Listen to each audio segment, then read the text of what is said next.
Hello, Shane. Yes, I am loving this weather on a Wednesday. Welcome, everybody, at Constellation Field. We've got a great night of baseball, but I have our first winner of the night. This is Matt, and he's already a winner thanks to Arrow Plumbing. Matt, you've won that plunger that you are holding and modeling oh so nicely, but that is not all. You see those two big yellow foul poles out there? If any Skeeters player hits a ball off that during the game, you'll be the winner of $500 thanks to Arrow Plumbing. All right, this game's just about to get going. Let's go, Skeeters.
Welcome to Sugar Land, Texas. We are live at Constellation Field, home of your Atlantic League champion Sugar Land Skeeters, come with a record of 34-31 here in the second half. They are 64-71 overall.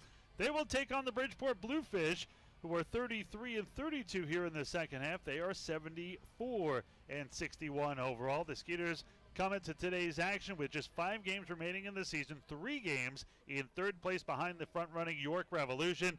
The Liberty Division, it is Bridgeport Bluefish, who are 2 games behind the front-running Ducks, and they are in second. The Skeeters tonight will send out their right-hander.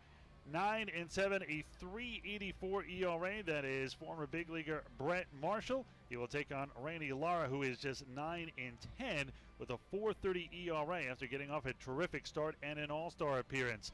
Game number 136 of the season, home game number 61. You can hear all 140 home and road games here on 1560 AM. Hi, I'm Ira Lehman, joined again by Tim Costello, Andy Humphrey, our producer, back in the studio tonight. And Tim, after you are in this position with 5 games remaining, you're 3 games back in third place, but you get an unbelievable performance in game 1 of this series and the first game of the final homestand by Jake Hale, who throws 9 innings, his 5th complete game of the year, the second 9-inning complete game shutout of the year. What does that momentum do to carry you through the rest of this series and the final series of the year with time ticking away quickly here? Anything's still possible, and that's what's great about this game of baseball, but anything is still possible going on right now. And, you know, when you get a start like that, and not just last night, if you look at the last 19 games, Skeeters starting pitching 10-3 with a 1.63 ERA. So last night was just another great outing, probably the best so far. But you've got to believe when you have that kind of pitching going out, you only need 2 runs to win a game every single night. It puts a lot of hope and a lot of faith into your team, and anything can happen in this game. We've seen some crazy seasons together. We've seen a year where we thought the Skeeters were destined to win it all, and you know what? It all fell apart in the playoffs. Well, this may be a year where it's quite the opposite, where things didn't go your way, but you got hot at the right time, and then you become that other type of team of destiny. I keep waiting for that magical moment after a 10-0 magical run last year. What are some of the things that can either happen or almost force those issues? Is a complete game shutout really a 9-inning performance, especially here at this level? Is that one of those things, or is there something else you're looking for to spark an entire team, maybe a walk-off win or a cycle or something huge?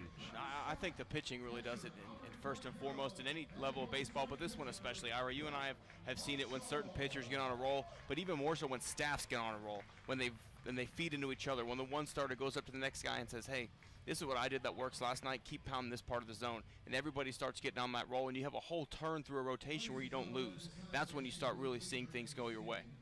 Well, the national anthem ready to get underway, so we will duck out when we come back. The starting lineups and the first pitch. It is time to play ball when we return right here to Constellation Field in just a moment.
Welcome back to Constellation Field. Time to take a look at the starting lineup for the visiting Bridgeport Bluefish. Starting lineup brought to you by MemberSource Credit Union. Whether it's a Skeeters checking account, an auto loan, or a home loan, be sure to check out MemberSource's complete lineup at membersourcecu.org.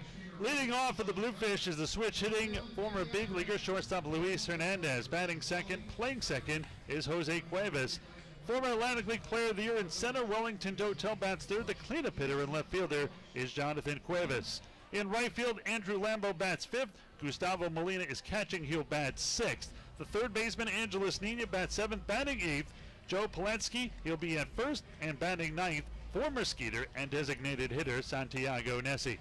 Let's take a quick look around the diamond for the Sugar Land Skeeters. Starting at Behind the plate, it's going to be Albert Cordero. Moving out to third base is Brian Pounds. Shortstop tonight, Kevin Aarons. Second baseman will be Josh Prince. And the first baseman, the Skeeters veteran, Trevor Scott. Left fielder tonight is Cole Gillespie. And center is Anthony Jansanti. And the right fielder, a guy who's been extremely clutch lately for the Skeeters, Caleb Ramsey.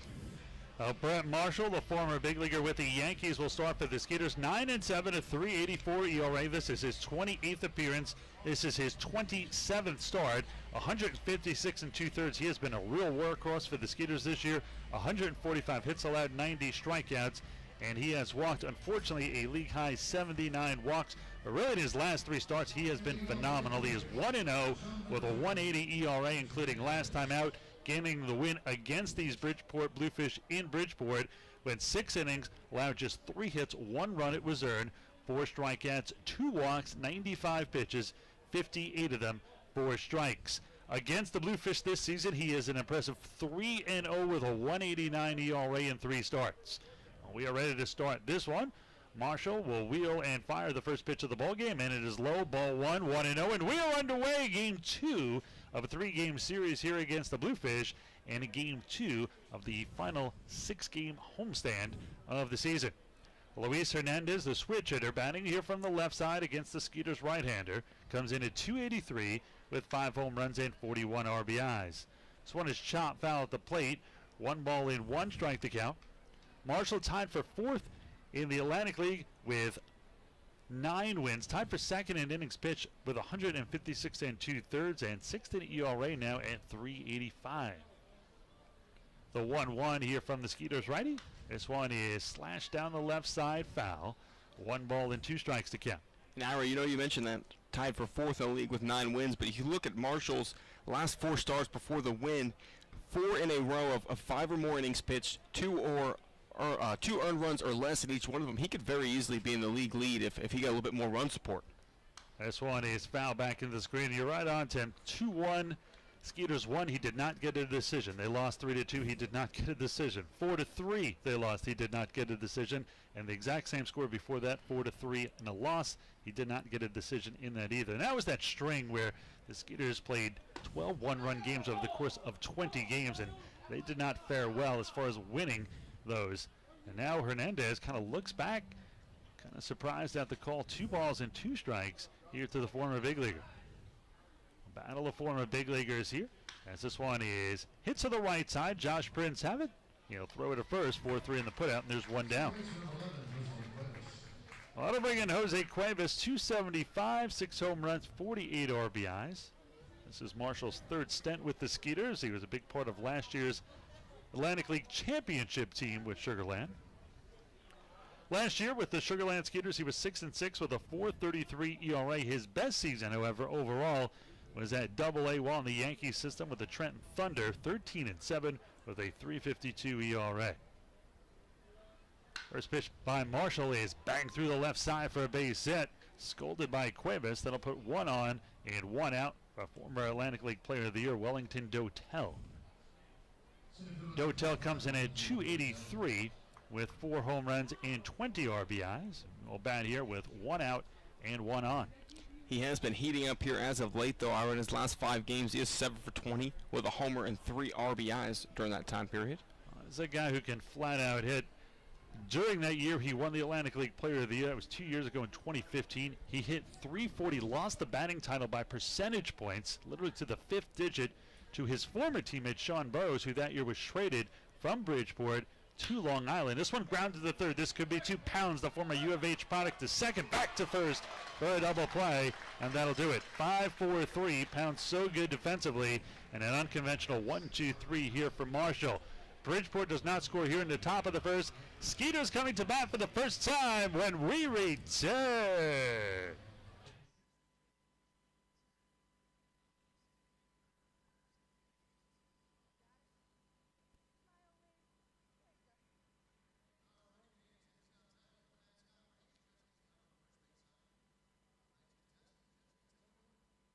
Thanks, Shane. Yes, I'm down here with Owen, and he's ready to take on Swatson in the mascot race. All right, bud, go ahead and take your spot at first base.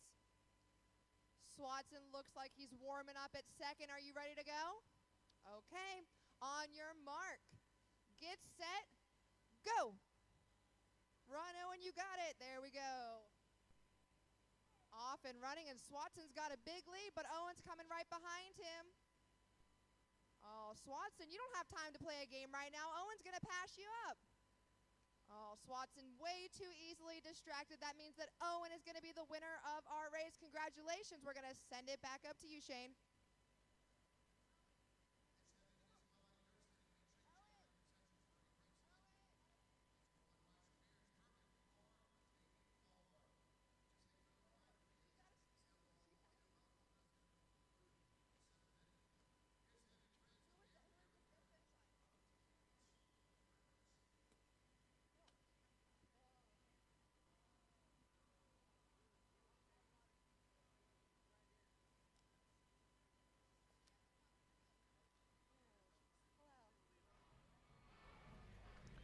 Well, we move to the bottom of the first. Time to take a look at the starting lineup for your Sugarland Skeeters, brought to you by Member Source Credit Union. Whether it's a Skeeters checking account, an auto loan, or a home loan, be sure to check out Member Source's complete lineup at membersourcecu.org. Leading off, Josh Prince, still going for the single-season stolen base record. He'll play second, batting second in right. Former University of Houston Cougar Caleb Ramsey. Cole Gillespie in left bats third. The cleanup hitter and shortstop Kevin Aarons. Travis Scott at first bats fifth. Brian Pounds batting in the sixth hole. He'll be at third. Alfredo Rodriguez at the DH batting seventh. Switch hitting catcher Albert Cordero bats eighth and batting ninth. Center fielder Anthony Jansanti. First pitch here to Prince. A ball, one ball in no strikes. And we have a guest here in the booth, Tim. It is. Yeah, we have Mr. Nate Griffin, and it's really tough to narrow down which one of your hats we should introduce you as here first. I know, really. Sports guy for Fox 26. You still do the color commentary for Rice Football. Then you have the Nate and Crate show over on our flagship 1560 who carries the Skeeters games. Which one do you like to lead off with? I don't know, Tim. It's one through the left side for a base hit by Prince. So Prince will have a chance to steal and get the record right here. It's kind of hard, but I tell you what, I'm grateful for all three opportunities, and certainly the best thing to do, I think, is stay neutral, my friend. Oh, Nate, there's no way you're going to stay neutral on this broadcast with me and Tim. But let's get to the more important issue. You threw out the first pitch. How did that go? I did. It was fun. Patrick and I were out there. I didn't know if Patrick was going to try to throw me off my course or not. Did you bounce it? I did not bounce All right, it. good no, man. I threw it hard. I wasn't going to leave it short. Was not going to do that. Bring it in there, what, 90, 95? Oh, more like 50. Throw to first. They might have picked off Prince very close at first. Prince is just one stolen base shy of the Skeeters' single-season stolen base record, which you were actually here for, Tim. Adam Godwin back in 2013, 2 to break it. And I know it's something he wants. This is a career high for Prince. Another throw over to first, a big leak back. The most he's ever stole is 48. That was in Tulane when he transfers from UT. He stole 48, led the nation in steals. So 49 is a career high for him in college, professional, maybe even Little League. I don't think people steal 50 bases in a 10-game Little League season. You did. I was a power hitter. I didn't have time to steal bases when you're jogging off homers. You know, being that there's no stats for your Little League, you could tell me you were Babe Ruth, and we would have to believe it. So unless you're going to back this up with some kind of evidence, Tim, I don't know if only the internet was around at that point in time. If it was, you'd be in much, much bigger trouble. This one is fouled up. So tell us about Rice, what the outlook is. Tremendous game against UTEP on Saturday night. All three phases of the game came together. You had offense, defense, and special teams. And everything the coaches talked about prior to the game, the players wanted to do, they executed well. So I was not surprised to see how well they played that game at all. Prince tries it here. Looks like he is leading. He's the king of the delayed steal. Another throw over to first. So Randy Lara thinks he's going to go as well. 0-2 the count here to Caleb Ramsey. In fact, we have a Rice guy on this team. Skeeters closer, kind of a two-headed closer. Very Mark nice. Haynes is a Rice guy. Very nice. We'll set up inside here on Ramsey, speaking of it. And Prince was going. He's going to have to come back. This one hit down the left field line. The third baseman about halfway down into left field. Angeles Nina brings it down for out number one. So how do you think Rice is going to be this year, the football team? Well, I think what they want to do is get by Houston this coming Saturday in the Bayou Bucket. That's going to be a tremendous, tremendous game. You know you're talking to a U of H guy, Absolutely. You know, absolutely. I understand Big Tim. You know, he's hoping that Major Applewhite and his guys can come out with a win. And that's so cool. I remember Major Applewhite. I thought there was going to really be a big quarterback, but Phil Simms' son got kind of a little edge in the NFL over him, maybe because of his name. But it's good to see him in a big spot now in coaching. This is a huge spot, and they were able to beat Arizona this past weekend. First pitch here is a low and away. Ball 1-0 to Gillespie. So I'm going to put you on the spot. If you're the odds maker, you're in Vegas, give me wins. What's your prediction? For Rice, I simply think that they're an 8-win team. Based on what I saw against UTEP. If you're asking me about the University of Houston. Oh, I wasn't, but since Tim's here and we can rub it in a little, I am now. Another throw to first. I tell you something. Ed Oliver's a man. And I think he swings the pendulum very much so for U of H. Could they be a 9 or 10 win team? Yes. How good can Rice be? Hang on just a second. The 1-0. This one is high and outside. 2 balls and no strikes. I like Emmanuel Ellerby at linebacker. He's the quarterback of that defense. And certainly I think when you look at the offense, the running game is really what's big, what's key for the Rice Owls. But they can do a lot of other things to you in the passing game. So, again, I'm thinking 7 or 8 win team minimum. Bailiff has a really good team this year. This one is fouled into the screen. 2-0, joined here by Nate Griffin. You know, a lot of times Rice is one of those teams, first week of the year, they get to go travel to one of the Power 5 teams, play a away game for them. But that's right. Those games are so valuable for the young guys in this Rice team to see how well they match up across the board. Can you kind of talk about some of the trips maybe you've taken throughout the seasons? I know they've made trips up to Notre Dame. They've played UT. What have been some of your favorite experiences through those? Oh, God. This is my 10th season. Another throw to first. Prince looks like he's going to try to get stolen base number 50 right here, and Lara is keeping him very, very close. Also a good hit and run count here. 2 balls, 1 strike, 1 out, and 1 on for Cole Gillespie, the former big leaguer. When you talk about football, obviously Hawaii, you think about Notre Dame, you think about a lot of. This one is scolded to center field. Going back is Wellington Dotel. Still going back, reaches up over his left shoulder in front of the warning track. Man, does Dotel get out there in center, and he'll haul it in for the second out as Prince retreats to first. 2 outs, 1 on for cleanup hitter Kevin Aarons. Obviously going to Texas, that's always big. Playing at Texas A&M and the crowds. When you look at those crowds, they have over 100,000 people in those stadiums. And you hear those people really, chant for their school. Speaking of which, I mean, A&M blows a big lead. Doesn't Kevin Sumlin get a bad deal? I mean, it's game 1. Yes, they blew a lead and they lost by 1 point, but they're asking for his head after game 1. Well, this one outside, 1 ball and no strikes here in Aarons. I think, first of all, when you look at how they lost the game, 44-10 late in the third quarter, again, you have to be able to close that game out. You lose your starting quarterback. You're right. That hurts. You do. No, it's not fair what they're doing to him up there in College Station. Not at all. But that's just the world of college football that we live in today. It's win now or you're out the door. Yeah, but what college coach gets fired after game 1? Well, a couple of things. I think. This one, a strike on the outside corner, 1-1. A couple of things. Number one, I don't think that board members or anyone else should announce to the public what their intentions are. Absolutely. Because he goes 5-0 now. All of a sudden he's 5-1, and then everybody forgets about everything. In regards to the coach's future. And he's got a good track record. Absolutely. 1 game. There goes Prince. This could be stolen base number 50. The throw to second is not in time. And Prince pumps his arm. He knows he stole his 50th base, and that is a big milestone. 50 stolen bases. He also ties the Skeeters' single-season record of 50, held by Adam Godwin. And Prince usually can swipe 2, so we'll see if he goes for the new record here. And he knew he had it there.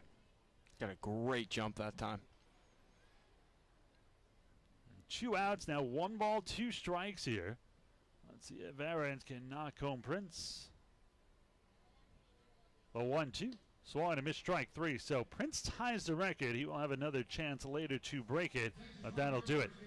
No runs, 1 hit, no errors, and 1 man left on base. We are through 1 inning of play. Do you have to go, Nate, or can you stick around? Well, I need to go. My wife is actually waiting for me so we can have dinner, and then I've got to We can't hold up the wife. If it was anybody else, I'd say, tell them to wait. If she wasn't waiting there, I probably would stick around. Well, we appreciate you taking some time, and thanks for joining us. Yes, Working on the same network. We appreciate the time. Appreciate you guys. Thank you a lot. Nate Griffin, one of our own here on 1560. Take a break. Be back here in just a minute. His golfing skills. That pull out there, Chris, is going to be your target. We'll give you a couple shots whenever you're ready. Not too bad, a little strong. Going for the bounce, not quite. It's okay, we didn't see that one. Try again.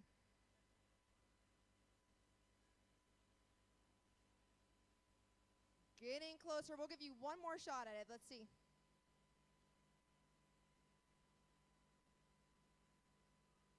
Oh, pretty close, couple close shots. Thank you so much for playing. That's the Sugar Creek Country Club Golf Chipping Challenge. Back up to you, Shane.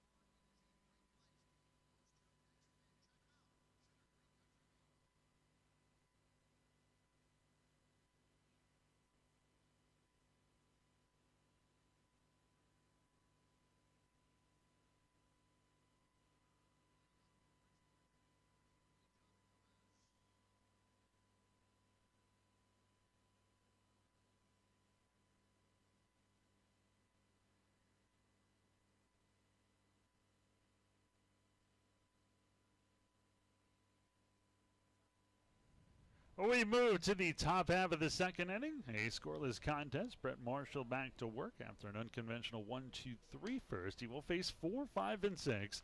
Jonathan Cuevas, Andrew Lambo, and then Gustavo Molina. First pitch here is a ball, 1-0.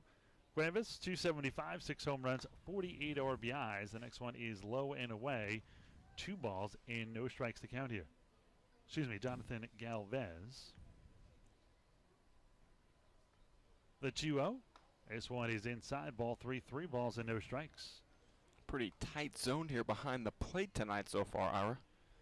And it talks about Marshall's walk problem. Really, only 2 starts ago he walked 4. Other than that, he has been very good, although he walks his first man right here in the second. The leadoff man gets on. First free pass for Marshall. 1 on, none out for the left-handed hitting right fielder, Andrew Lambo. Been on a 4-game hit streak here, going 6 for 15 over that time. Good for a 400 average, 295 on the season, though.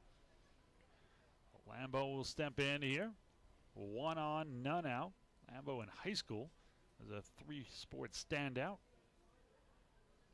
Earned Ventura County in California honors as a guard in basketball and called signals at Newbury Park High School as a quarterback. This one up high, 1 ball and no strikes to count. Was drafted out of Newbury in the 4th round by the Dodgers in 2007. He had committed to go to Arizona State before the Dodgers signed him, but 4th round hard to pass up, especially as a Cali boy. The 1-0 is low and in, 2 balls and no strikes. In 2007, his first year as a pro in the Gulf Coast League, he hit .343. Was second in the league. Also had an on-base percentage at .440. And in his first full season in 2008, the following year, in Great Lakes in the Midwest League, he hit .288, 15 home runs, 79 RBIs, 33 doubles in 123 games. Sound like a broken bat into left field. Coming in is Gillespie, and he'll haul it in for out number 1. So the left fielder brings it down for the first out. 1 on and 1 out for Gustavo Molina. Molina 219, 5 home runs and 19 RBIs. No score here in the top of the second. Skeeters won yesterday by a score of 5-0. And being that it is scoreboard watching time of the year and just 5 games, including this one, to go in the 2017 season, 2 important games. York against Southern Maryland and the Ducks against the Barnstormers. Now both games right now are tied. Bottom of the 6th, the Blue Crabs and the Revolution are tied at 2. And the Ducks and the Barnstormers are tied at 3. The scenario is that the Skeeters need York to lose, and the Bridgeport Bluefish need Long Island to lose. So Both teams rooting for Lancaster and Southern Maryland, respectively. Another game that's irrelevant, Somerset beating New Britain 5-1 in the top of the 6th. It's won a strike at the knees, no balls and 2 strikes here in Molina. Molina, with that .219 average on the season, has been swinging the stick a little better in his last 11. He's hitting .361 with 2 homers and 6 RBIs. The 0-2 coming here to Molina. This one low and away into dirt, blocked 1-2. Molina, a 35-year-old catcher, 18th year as a pro, signed originally as a free agent in 2000 by the White Sox out of Venezuela. Molina, an excellent catcher with superb receiving skills. During catching drills in 2011 in spring training for the Yankees, fellow catcher Russell Martin noticed that in some drills, Molina used really a smaller mitt to help his technique. This one reaching into the dugout. What a play by Travis Scott. He hauls it in. I didn't think he had a chance at that one, Tim. I didn't either. And as he hit the dugout wall, I thought, okay, here we go. And he just seemed to have an extra foot of arm come out of nowhere and sucked that one right up. Nice job by the Skeeters first baseman, who reaches into his own dugout, and certainly his pitcher appreciates that. So now 2 outs. Galvez still on at first, and that'll bring in the third baseman, Angeles Nina. Nina, 256, 5 home runs, 33 RBIs. A bit of an unusual stance for Nina. Wide open stance, and his front foot, he just leans on his toes. His heel is off the ground. 1 ball and no strikes to count here as that one misses low and away. Nina, another guy on a little bit of a tear right now, 11th for 35. Good for a .314 average, 1 homer, 10 ribbies over his last 11 games. The 1-0 by Marshall. Swan hit right back to Marsh. He'll fire it from the mound to first, and that'll do it. 1-3. Nice job pitching around the leadoff walk. He gets a fly out, a foul out, and a ground out. Some good defense behind him. Middle of the second, no score between the Skeeters and the Bluefish.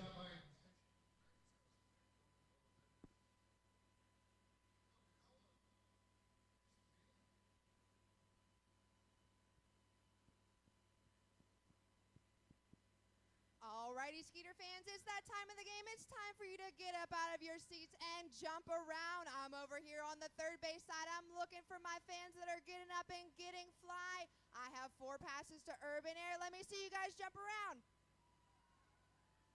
I'm on the third base side looking for you. Where are you? Let me see you jump.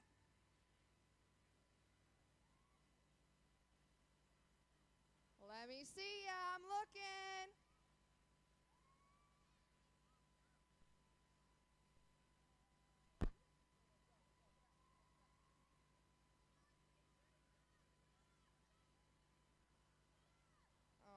I think I found a couple winners. I've got one right here. He's been jumping up and down. Let me see you jump. Oh, my friends over here, I see ya. You're looking the wrong way. Oh, here you go. All right, I got one more winner. Let me see ya. I'm looking. I love it. Congratulations. We're going to send it back up to you, Shane.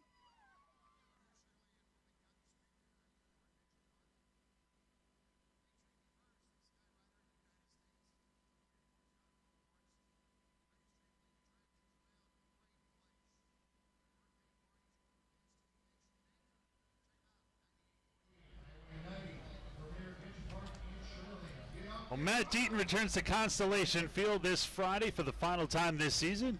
He'll be playing live up at the Insperity Club after the game, so if you're already up there after the game, stick around. And if you're not, come up to the Insperity Club. The always entertaining and versatile Austin artist plays just about everything from country to rock to 80s music and even takes requests. So make sure to catch the fun and talented Matt Deaton live in the Insperity Club at Constellation Field this Friday night. Skeeters will try to get Brent Marshall a run here as they score this game as we move to the bottom of the second. It'll be Travis Scott, Brian Pounds, Wilfredo Rodriguez, 5, 6, and 7. This one is a strike. Fastball catches the outside corner, 0-1. Odd name for a pitcher who doesn't want rain when he's on the mound, but Rainey Lara is on the mound. No balls and 1 strike to count. They also have a Josh Fields on this team, so just about everything. Although I once met a player at 8-ball who was actually allergic to grass. Was the most unusual thing I've ever seen. As a pitcher, though, wouldn't you want a guy out there who fields his position? Yes, I would, but Fields, unfortunately, not a pitcher, as the irony continues. The 0-2 here from the righty, Rainey Lara. This one is chopped over his head, going up the middle and under the mid of second baseman Jose Cuevas. That'll be a leadoff single here for Travis Scott. So Scott doing it all. A great play defensively, reaching into his own dugout for an out. Now gets a leadoff single here in the second. And that is the textbook definition of seeing eye single there, as it found just enough room under the outstretched glove of the second baseman that time for the Bluefish, Cuevas. It's been a tale of two seasons for Lara. In his first 14 starts, he was 7-4 with a 2.69 ERA. Earned him an All-Star honor this year in 2017 here in the Atlantic. The last 10 starts, very different. He is 2-6 with a 6.88 ERA, and the glaring number in both of these is that in the 7-4 start, he had 83 2/3 innings pitched. He walked 28. In 52 1/3, 31 less innings, he has walked almost exactly the same amount at 27, just one less. Ryan Pounds, 0-1. This one swung and a miss. Quickly, no balls and 2 strikes on the former U of H Cougar. 213, 14 home runs, and 49 RBIs. No score here in the bottom of the second. Ira Liebman, Tim Costello, Andy Humphrey back in the studio as our producer tonight. Lara last 3 starts and in some trouble. 0-3 with a 5.06 ERA. In fact, he has lost all of his last 4 starts. This one is low and away. 1 ball and 2 strikes. Against the Skeeters this season, just 1 appearance, but he is 1-0 with a 3.60 ERA. Last year, Lara split time between AAA Las Vegas and the PCL and AA Binghamton while in the Met system in the Eastern League. The 1-2 just misses off the outside corner. Maybe a little low. I think Pounds may have gotten a break there. I think that was just below the caps of the knees there, because it was over that outside corner, but Pounds with new life here with a 2-2 count. Pounds at open stance from the right side, close to the plate and deep in the box. They set up away, and the 2-2 is scalded into right field. That will be caught. A nice sliding feet first catch by the right fielder. Andrew Lambo robs Pounds of a hit, and it robs the Skeeters of first and second and no out, so 1 on and 1 out. Terrific play by Lambo. Good job handling that pitch, though, by Pounds. A fastball on the outside corner going with the pitch. He hit it hard. It was a sinking line drive. Lambo with a good reaction to get out there. Not sure he necessarily had to leave the feet to make the play that time, but either way he did, and a nice grab for out number 1. A little mustard on that hot dog, perhaps? It was definitely scalded, but it seemed like he almost fell backwards as opposed to sliding. Lincess Wilfredo Rodriguez, the Skeeters' designated hitter, comes in at .328, 3 home runs and 24 RBIs. 1 on, 1 out, no score here, bottom of the second. A right-hander from the stretch deals, and this one fouled into the screen just to our right. No balls and 1 strike to count. Lara, in 7 seasons, he is 44-34 with a 3.66 ERA. You know, I think one of the reasons you can tell Wilfredo's having a good season, where over his last 17 games he's hitting .277. It was qualified as a slump. I think a lot of professional baseball players would take .277 all day. No doubt about it. Sometimes you're measured up to your own standards. I mean, when Albert Pujols has a bad year, he measures up to himself because he only hit 30 home runs and he only drove in 101 runs instead of 125, and he only hit 300 instead of 340, so I think you're right. 1 ball, 1 strike, 1 out, 1 on. No score here, bottom of the second. Skeeters trying to strike first for the second straight night. They got their first run in the second last night. This one is low and away, 2-1. Pretty good hit and run count. Rodriguez goes the other way extremely well. Do you try a hit and run this early with Travis Scott on at first? Not a bad idea. When you get down to these last 5 games of a season, you're trying to make something happen. And I think when you make plays like that as a manager, you make a call like that, it shows your team you have confidence in what they're doing out there. By the way, York has pulled in front of Southern Maryland 3-2, bottom of the 6. Ducks and Barnstormers still tied at 3. This one misses a little bit high and outside. Not a run to count to 3-1. So a good hitter's count here for Rodriguez as he has 1 foot out of the box, looking down at third at Skeeters manager Gary Gaetti. Just kind of clapped his hand, so I think he's just telling Rodriguez to swing away here or take it for ball 4. Lara looks over his left shoulder at Scott. There he goes. This one is low and away, ball 4. So it'll be first and second with 1 away. First free pass of the night issued by Lara. And that'll bring in switch hitting catcher Albert Cordero. And I really do like that call, Ira, because you don't see Travis Scott running a lot. You know you're probably going to get a fastball in that situation the way that Lara's been struggling with his control over his last few starts. That's a fastball count. You have one of your better hitters up there, a good fastball hitter at that. Go ahead and put Scott in motion, hit the ball on the ground. If not, like you said, take ball 4, and now you have 2 runners on. I think Scott doesn't get enough credit. I mean, he is not a guy who is particularly fast, but he runs the bases very well. He gets good jumps. He can read a pitcher well, and he is above average speed. In steps Cordero, batting here from the left side for the switch hitter. First pitch is down the middle for a strike. No balls and 1 strike to count. No runs on 2 hits now for the Skeeters. No runs on 1 hit for the Bridgeport Bluefish. We're talking about first basemen who were good base runners and had above average speed. Houstonians no one here as Jeff Bagel. He no doubt member of that 300 club. He doesn't get enough credit for his speed. I think people really forget about that a lot. This one low and in. 1 ball and 1 strike to count. He was just such a savvy base runner. Really could turn a single into a double, would go first to third, and that's a lot of the stuff you see Scott do out here as well, the smart base running plays. He may not swipe a lot of bags, but he's going to put you in position to add an extra run on the board during the game. That kind of guy that's going to score from a base hit from second and not stop at third or not be held up. 1-1 the count on Cordero. 1 out, 2 on. The pitch swung and missed. 1 ball and 2 strikes now here on Albert, who comes in at 243 with 4 home runs and 35 RBIs. Bench and Laura made an appearance in the All-Star game here in 2017. Appeared as a reliever. Pitched 1 inning, gave up 2 hits, 2 runs while on the mound during the 2017 Atlantic League Midsummer Classic. The 1-2, swung and missed, strike 3. So Cordero goes down on strike. Second strikeout of the night for Lara. So 2 on and 2 out now here for Anthony Jansanti. Number 21 comes in at 273, 9 home runs, 51 RBIs. And speaking of 21, the Indians won again today. That is 3 straight weeks with a win.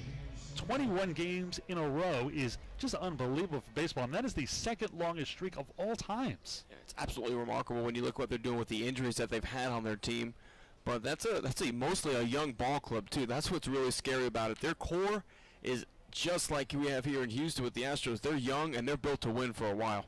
This one is down low 1-0, and they lost in extra innings in Game 7 last year. I think everyone knew they'd be back, but picking up Encarnacion in the offseason and Jay Bruce recently, I mean, that is, to me, the team to beat right now. Was that not one of the best World Series you've seen in years? The history between those two teams. One of the longest jinxes of all time was going to be broken either way, and, I'd love to see the Indians or the Astros do it this year.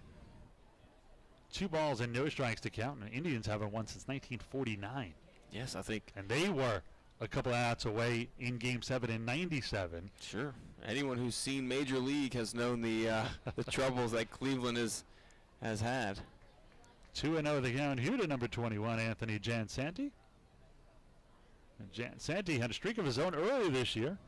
Better than 21. He hit in 26 straight games, and that is still the longest streak in the Atlantic League this season. The 2-0. One high and outside. 3 balls and no strikes. Alar painting himself a bit deep here. He has 1 pitch away from loading the bases. I got to think Jansanti's taking at least 1 pitch here. Take a look at the pitch count here on Lara before he delivers his next pitch. 34 pitches, 20 for strikes, 14 for balls. Jansanti, a very smart hitter, not always the most patient, though. The 3-0, this one swung and hit towards short. It is Hernandez who's going to short route to second, and that will do it. Fielder's choice goes down 6-4. No runs, 1 hit, no errors, and 2 men left on base. We are through 2, and we are still scoreless.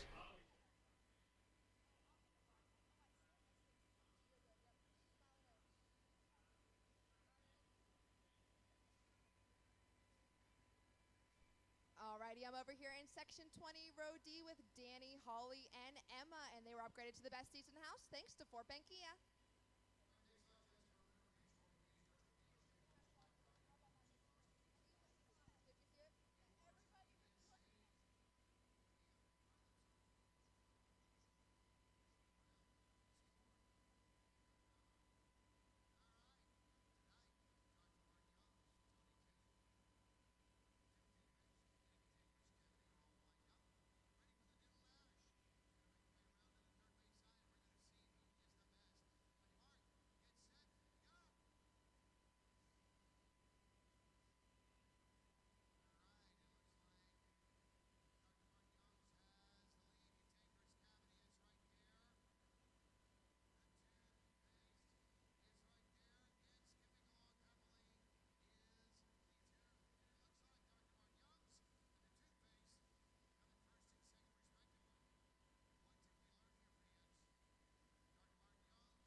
is going to flash the leather as well as Brian Pounds does. He really does a nice job over at that hot corner, and sometimes his average may not be what you want it to, but what he saves defensively run-wise, that's why you keep him in the lineup every day. Former Cougar, I said the same thing when he played for York. I mean, I've been talking about his defense for a few years here in the Atlantic League. Now that he's on this side of the ledger, it's even nicer to watch him for 140 games, and he is really terrific. You are correct. This one is a strike.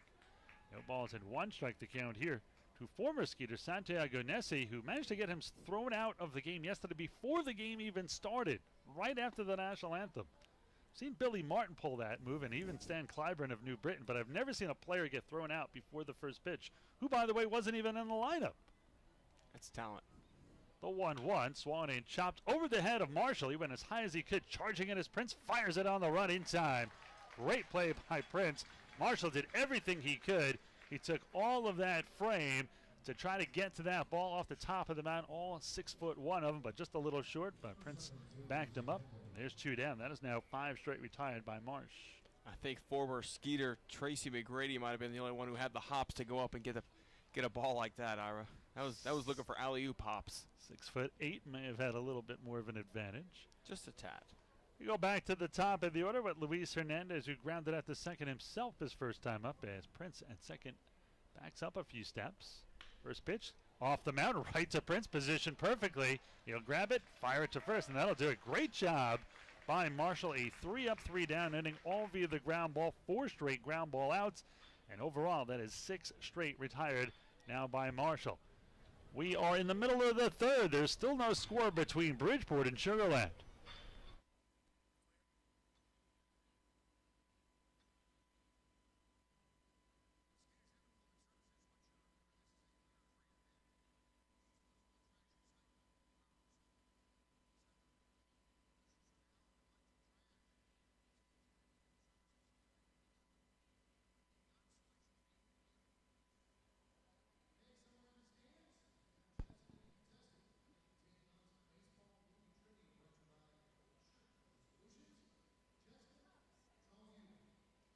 Thanks, Shane. Yes, well, I'm in Section 7 with Mike, and he's ready for the Assured Float Solutions Baseball Movie Trivia. All right, Mike, we're going to show you a question up on the board. I'll give you some choices for your answers. You ready? I am ready. Let's see. The 2005 film Fever Pitch centers around the 2004 Boston Red Sox. However, this film is a remake of the 1997 film of the same name. What sport is featured in that film? We'll give you 3 choices. Is it A, soccer, B, basketball, or C, football? Do we know? Do we need to poll the audience? What do we think? If you know the answer, help him out. Yell it out. What do you think? I'm going to go with A, soccer. Are you sure? No, but I'm going with that. All right, well, let's see. Let's see. A is correct. That is a great guess, and that means you're going to be the winner of 25 Skeeter bucks thanks to Assured Float Solutions. Back up to you, Shane.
Bluefish.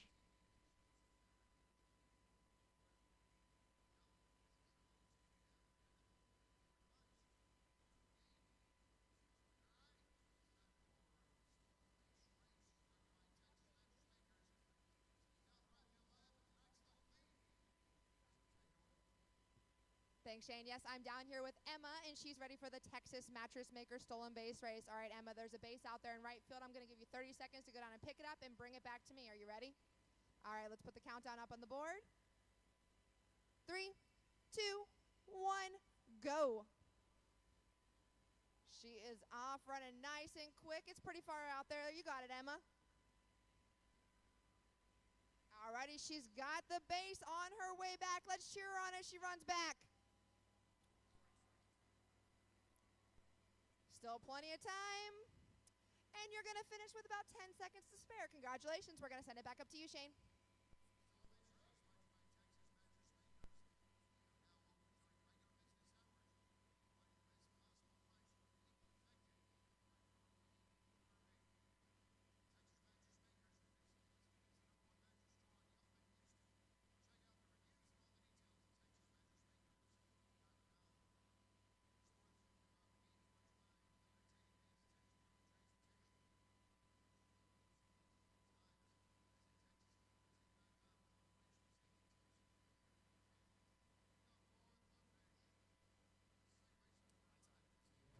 We move to the top of the fourth, and to take you through the next few, an interesting fellow, my broadcast partner, Tim Costello. Tim? Thank you so much, Ira. Top of the fourth inning here as the Skeeters now on top 2-0 after the Prince long ball and the sac fly from Kevin Aarons. It'll be Jose Cuevas stepping into the box. He's 1 for 1 so far today.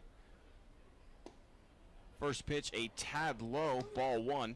Cuevas with that single has now hit safely in 12 of his last 14 games. The 1-0 pitch ripped on a line into left field for a base hit as Cuevas gets things going early here in the top of the fourth inning with a single. Looks like that bat had one more hit in it, broken bat into left field, so a leadoff single, but that'll be it for that bat. Sacrificed itself one last time, Ira. Went down in style. Here's Wellington Dotel. 0 for 1 today, grounded into an inning-ending 5-4-3 double play in the first. As Cuevas, the only guy to get a base hit so far, 2 different times against Marshall. Dotel takes a look at ball 1 low and inside. Dotel used to playing here in Texas, played in the United League and North American League in 2010 and 2011 with Rio Grande Valley and Edinburgh, also El Paso in 2012 in the American Association. Quick throw over to first base, not in time as Cuevas back in standing. Mention how good all-around Dotel is. He has 248 career steals and 75 career home runs. Very active hands in that batter's box as he takes a look at a changeup on that outside corner. Even more, I don't know how he hits with that very wide open stance. He's wide open. He's got hands that really don't stop moving until the pitcher starts his motion. Almost an Evan Gaddis-esque hand movement. This one fouled out of play, moves the count to 1-2. So I don't know how you hit comfortably with that stride. It looks really uncomfortable. I don't either. You know, some players have such weird timing mechanisms, whether it was, Biggio had the high leg kick during his day, or Rod Carew had the kind of lazy bat. You had Craig Counsell reaching for the stars on every single at bat. Yep. Whatever's comfortable. 1-2 is line down the right side, slicing foul, as Dotel will see at least one more. Absolutely beautiful night for baseball here in Sugar Land, Texas. Little wind blowing out to left field. 82 degrees, a 6-mile-an-hour wind, and 66% humidity. 1-2 pitch just a tad high. We'll run things even 2-2. 1 on, nobody out. Top of the fourth inning. Again, Skeeters on top 2-0, fighting for their playoff lives. 35 pitches now for Marshall, 20 for strikes. 2-2 chopped, first base side. Scott has it, looks to second, no time, flips to Marshall to get the out at first. An awkward step to first for Marshall. He looks to be okay, but let's take a quick station ID and be right back with you.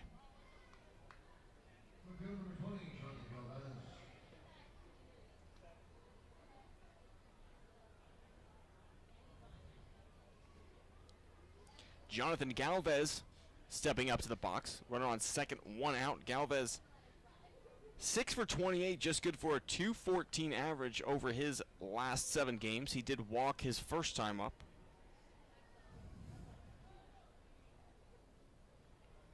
Hits from the right side, slightly open stance as he takes a look at ball 1 in the dirt on a check swing, 1-0.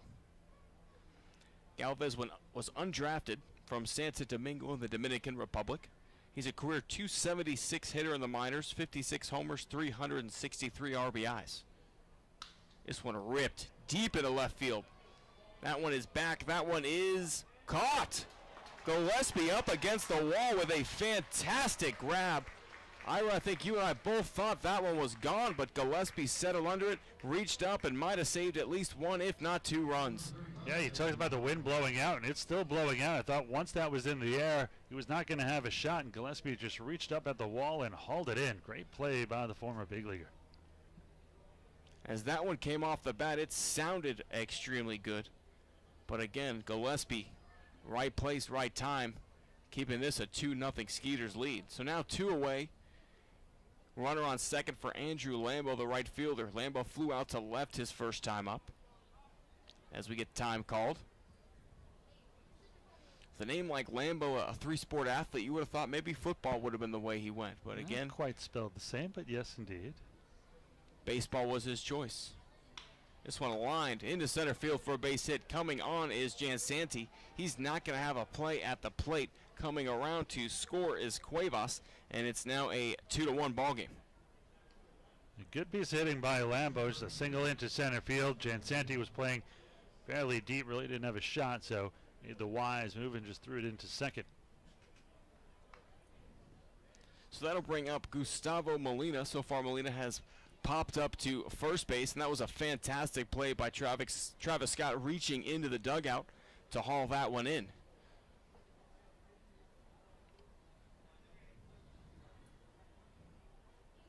Anytime you hear the name Molina and you see that he's a catcher, you automatically assume one of the brothers, but not the case here with Gustavo.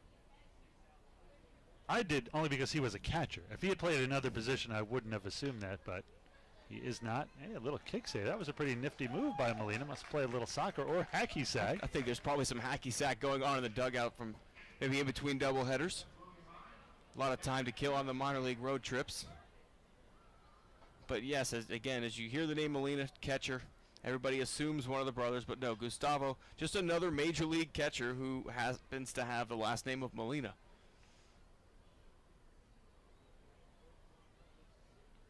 The 0-1 delivery inside. It looked like a 2-seam fastball. Got away from Marshall that time, 1-1. His best year was really in 2004 in Winston-Salem. He had 261, 11 home runs, 41 RBIs in 109 games. And you have numbers like that as a catcher coming up at A-ball, and you can catch defensively well. You're definitely going to get a shot, and he did. This one ripped into the left center field gap. Coming on is Gillespie. He's not going to have a play. He gets it on one hop. So now runners on first and second with 2 outs. Marshall had a runner on with 2 down. Looked like he was going to get out unscathed, but then the RBI single by Lambo. Another hit here by Molina. Wasn't for that great catch by Gillespie and left, Skeeters would be in trouble here. And now here is the third baseman, Nina. He grounded back to the pitcher, Marshall, his first time up in the second. Again, we talked about his open stance the first time he came up. Really just lightly taps that toe in the front foot, and a lot of hand movement behind the head. First pitch, a curveball breaks in for strike 1.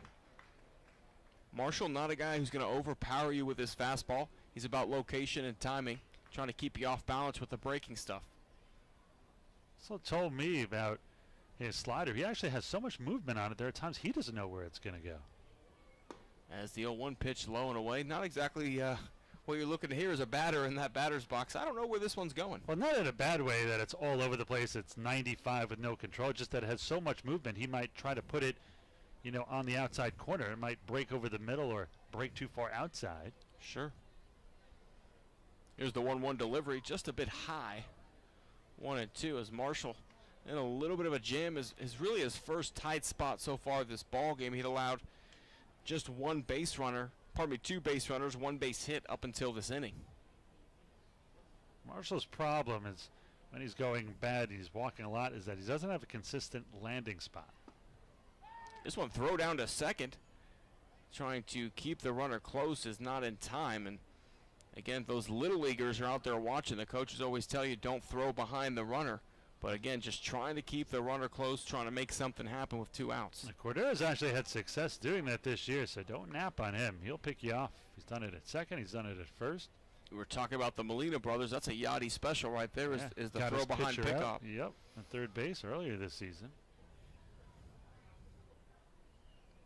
2 balls, 2 strikes, 2 outs. Marshall's delivery chopped to third base. Pounds. Fields throws to second base in time for out number 3. So an eventful top of the 4th inning sees the Bluefish push across their first run of the game. Through 4.5 innings, it's the Sugar Land Skeeters on top, 2-1.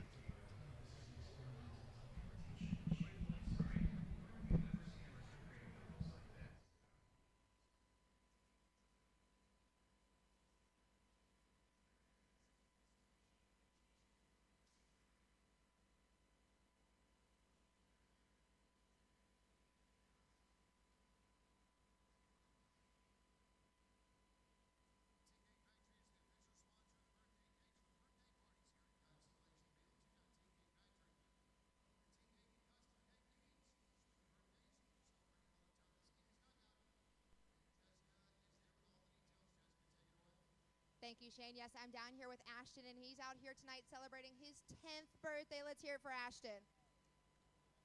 Alrighty, we're going to sing happy birthday, but I need your help. So happy birthday to Ashton on 3. 1, 2, 3. Happy birthday to you. Happy birthday to you. Happy birthday, dear Ashton. Happy birthday to you.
top of the 5th inning as Marshall continues to throw his warm-up tosses. And as we mentioned a couple times, the Skeeters are scoreboard watching. Ira, could we get a quick update on what's going on across the Atlantic Lead? Again, Skeeters on top 2-1 here over the Bridgeport Bluefish. Oh, not good news for the Skeeters, Tim. York still leading 3-2 over Southern Maryland. That is in the top of the 9th now, and the Ducks have now lost their lead. It is 4-4 between the Barnstormers and the Ducks. That one in the top of the 9th, so good news for the Bluefish.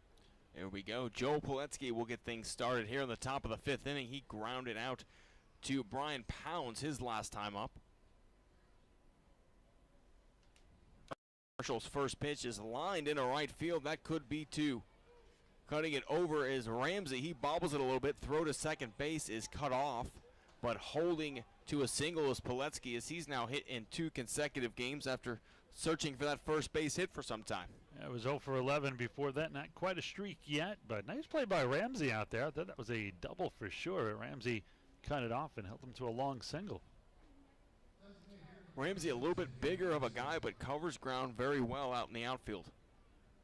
Here's Santiago Nessie. He grounded out to the second baseman Prince his first time up. 204, 4 homers, 16 RBIs on the season for Nessie.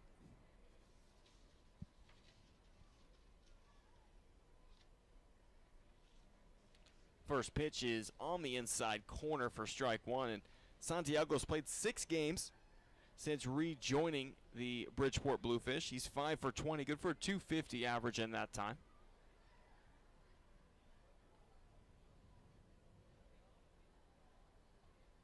Pickoff throw to first, not in time, as Marshall does his best to keep Poletsky close.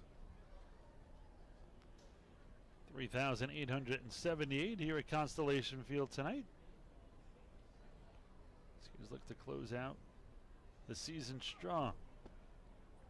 Slider low and inside, misses, evens the count up 1-1. One other number we haven't really talked about, the Skeeters looking to go over 300,000 for the 6th consecutive year to start the franchise.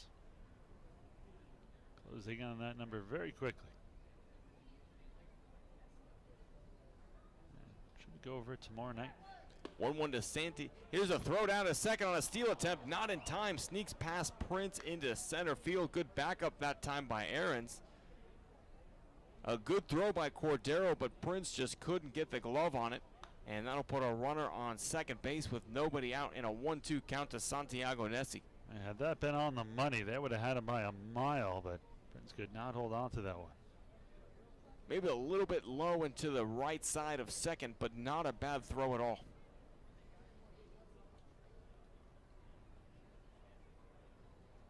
So now with the 1-2 count, Nessie has to be thinking, trying to hit this ball to the right side.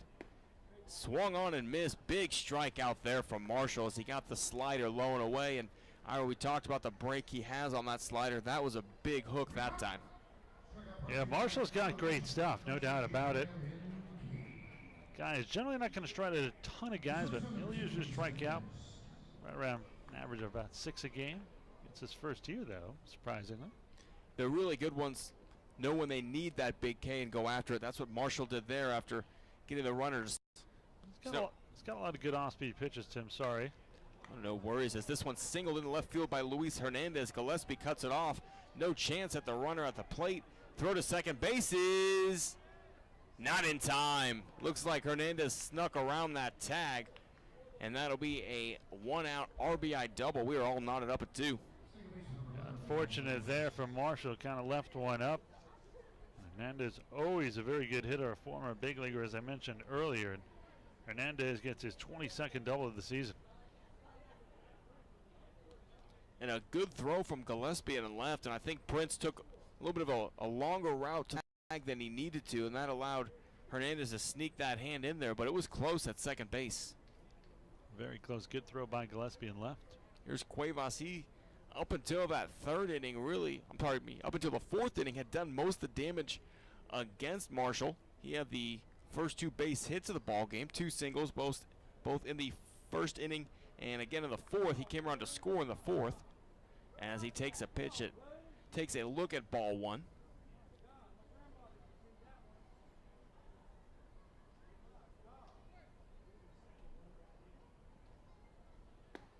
The 1-0 delivery catches the outside corner, even things up at 1-1. Cuevas has a wide open stance, just like Dotel is on deck. His front foot, which is to the left and high of his back foot, is almost out of the batter's box. 1-1 delivery pops straight up. Second baseman Prince makes the call and the catch for out number 2. He was literally right on top of second when he came down with that one. That'll bring up Wellington Dotel, 283, 4 homers, 20 RBIs, but 0 for 2 so far tonight. Grounded out to third and grounded out to first.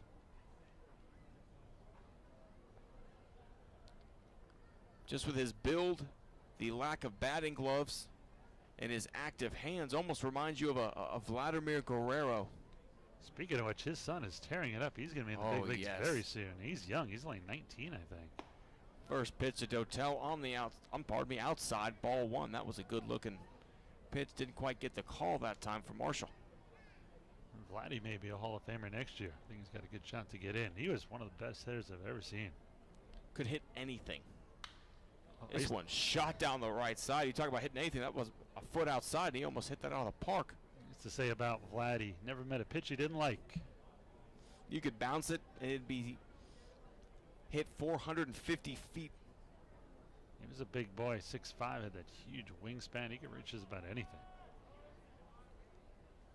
1 ball, 1 strike, a now tied ball game here in Sugar Land, top of the 5th inning. Runner on second base is Luis Hernandez. Wellington Dotel at the plate. Marshall kicks and fires. Swung on, chopped towards first. Backhanded by Scott. Flip to Marshall in time. What a great play by Travis Scott, fielding and flipping to Marshall to keep this one all tied up at 2. Through 5.5 innings, we are tied 2 apiece.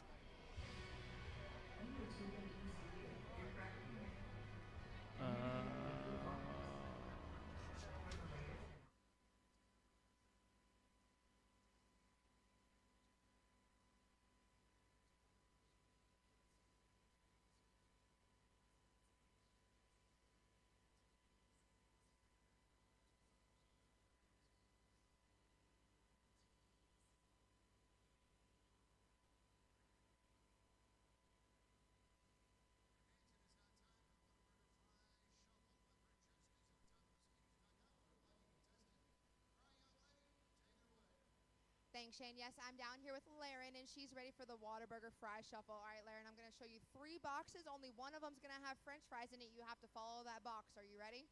All right, let's see where it's going to start. Starting in number 1, keep your eye on that box.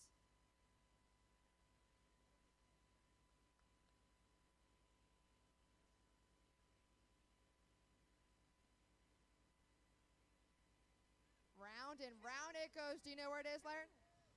2. Is it in number 2? Let's see. It is. That means that you are a winner of this Whataburger prize pack, and you are also playing for Section 8. So Section 8 row F, you're going to be the winner of Whataburger coupons as well. Thanks to Laren. Back up to you, Shane.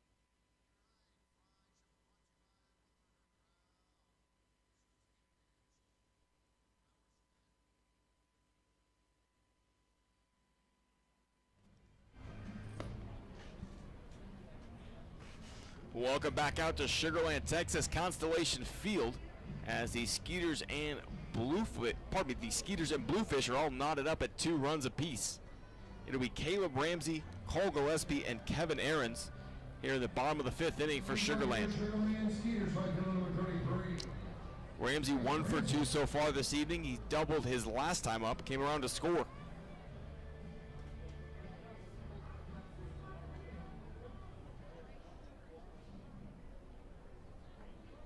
Wind still blowing out to left as Ramsey steps in from the left side with an open stance. First pitch swung on and missed. Big hack there by Caleb. Ramsey, of course, the former UH Cougar. Career .274 hitter in the minors, 22 homers, 282 RBIs. The 0-1 pitch fouled back to the screen quickly, 0-2 to Caleb Ramsey. Trying to get out of a slump here. He came in, just 7 for 36, a 194 mark over his last 13 games, but has a hit already here tonight. A rocket into right field when he hit it. 2 hits last night, so maybe starting to come out. The 0-2 swung on and missed for strike 3. Looked like the slider low and inside to the left-hander Ramsey. Lara's really racking up the strikeouts, now 7. He only had 2 through the first 2 innings.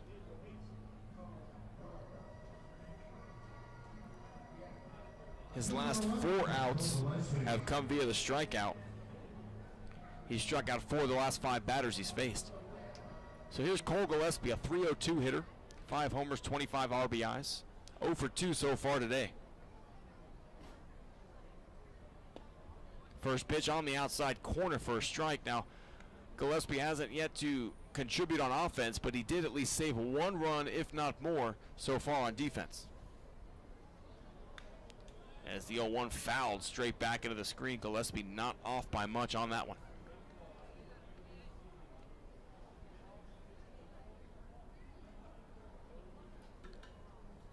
Cole, of course, missed some time earlier this season, but is 5 for 13, good for a 385 average coming into this game on his return. And this one is high and outside, 1-2. Hitting .377, 8 multi-hit games, scoring 11 runs, driving in 14 over his last 20 games is Cole Gillespie. The 1-2 delivery in the dirt, ball 2. Good eye there by the left fielder, Cole Gillespie.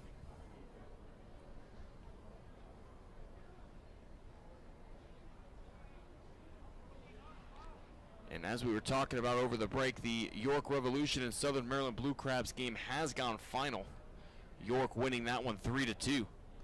As the 2-2 pitch is in the dirt, ball 3. And so, Ira, can you kind of go over what exactly that means here for the Skeeters? Yeah, Tim, that means that if the Skeeters do not win here tonight, they are officially eliminated because they would be 4 games back with 4 to go. And you can say, well, what if they win 4 and the other team loses 4? Well, they lose both tiebreakers with York and Lancaster, plus the York Revolution and Barnstormers are playing each other for the last 3.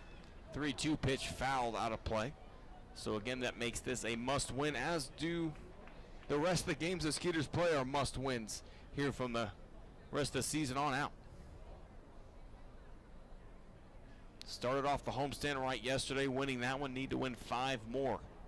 Here's a 3-2 delivery, swung on and missed.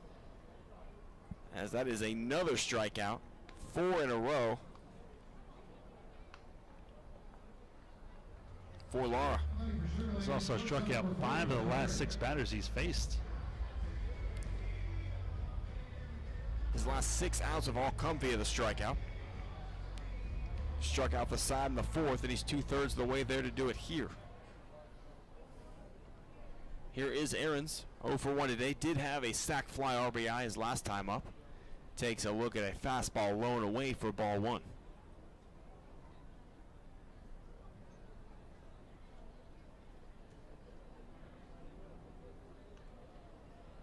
Lara's 0-1 delivery. I'm sorry, his 1-0 delivery is high for ball 2. Ahrens ahead 2-0 with a good hitter's count. Lara, what he's done so well here is he's racked up these Ks is get ahead quickly. One of the first hitter's counts we've seen here for the Skeeters in about 3 innings. Here's the 2-0 to Ahrens. High and outside, ball 3. Travis Scott waiting on deck.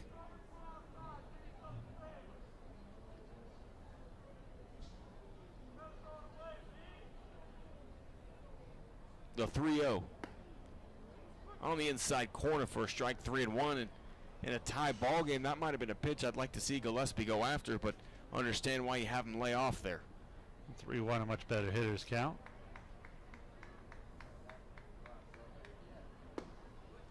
On the outside corner again, strike 2. Now full count. You that he's taken both of the last 2. I understand taking the first one at 3-0. Full count, 2 outs here at the bottom of the 5th inning.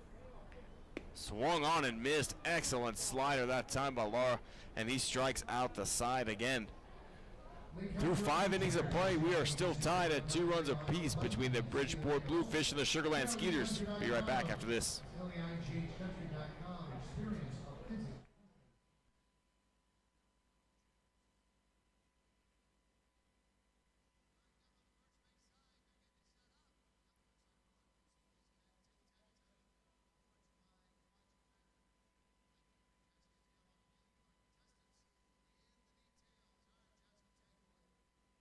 Thank you, Shane. Yes, we're just finishing setting up our tic-tac-toe map, but tonight I've got 2 fans representing the third base side and 2 representing the first base side. It's classic tic-tac-toe, but we're taking it up a notch and adding some dizzy bat to it. So my first contestant's going to put their head on the bat on the ground, and spin around 5 times. Once they do that, they're going to grab their letter, run to the board, and play tic-tac-toe. Are we ready? Get set. Spin. As fast as you can. All right, looks like X is going to be O is going to be the first one to get out there. All righty, spin fast, guys. Who's going to get the next letter on the board?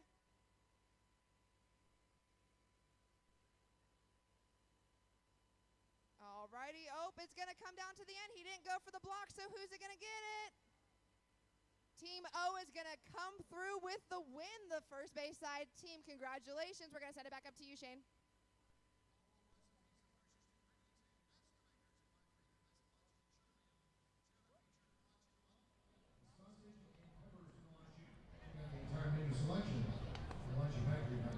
Welcome back out to Sugar Land, Texas. Top of the 6th inning as the Sugar Land Skeeters and the Bridgeport Bluefish are locked in a 2-2 battle, as the Skeeters are in must-win mode from here on out for the rest of the season. Brett Marshall still on the mound as he will face Jonathan Galvez, Andrew Lamble, and Gustavo Molina. Galvez so far this evening 0 for 1 with a walk and a fly out to left field. By the way, Tim, the game the Bluefish are keeping an eye on, the Ducks and the Barnstormers, tied at 4. That game has moved to the top of the 10th. Free baseball for everyone in Lancaster, as the first pitch to Galvez low and inside for ball 1. Is there anything better than free baseball? Where you pay for 9 innings, you get 11. Free popcorn. As the 1-0 pitch on the corner for strike 1, 1-1. Free popcorn and an extra inning game. Now we're talking. Perfect storm. 1-1 delivery just inside. Marshall thought he had it with a quick bend at the knees. Didn't get the call though. 2-1.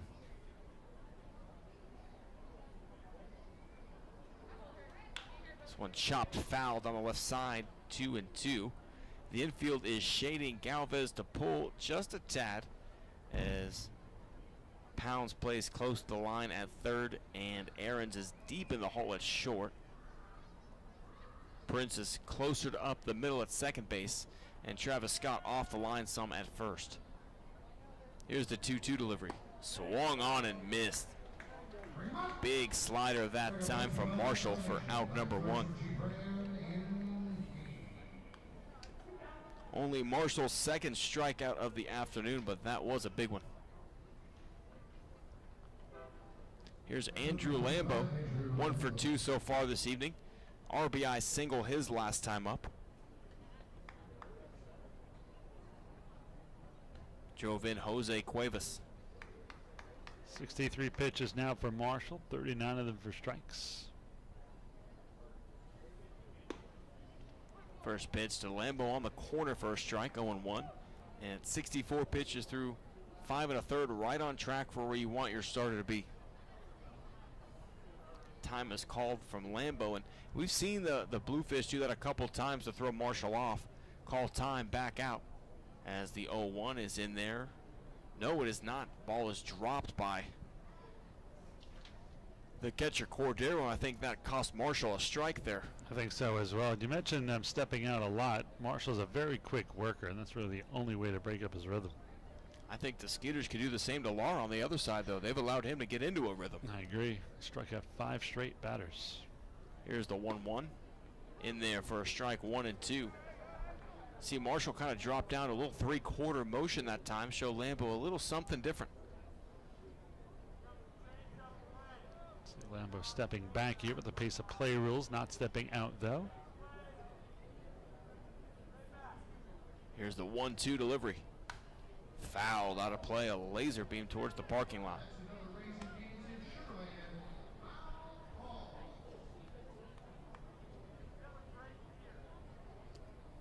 Looked like it was headed towards the I-Man mobile. Yeah, I already got dented once since I've been here. Once is enough. Here's the 1-2 delivery. Swung on and missed as Marshall comes back with back-to-back Ks to open the 6th inning. Become a non-contact night for both teams. If it ain't broke, don't fix it. And Marshall seems to have found a little extra juice in that right arm here in the 6th. Gustavo Molina steps in, 1 for 2. He singled his last time up as well. Was stranded at first base though. Molina with 26 games of major league experience. Swing and a miss for strike 1. Marshall looked like he landed awkwardly. Says, I'm okay, give me the ball.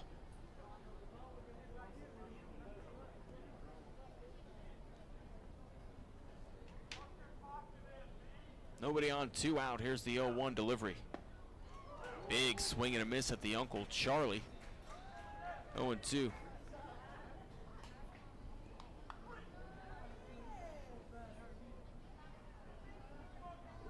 Marshall working quickly here. Slider in the dirt, good stop that time by Cordero. 1 ball, 2 strikes.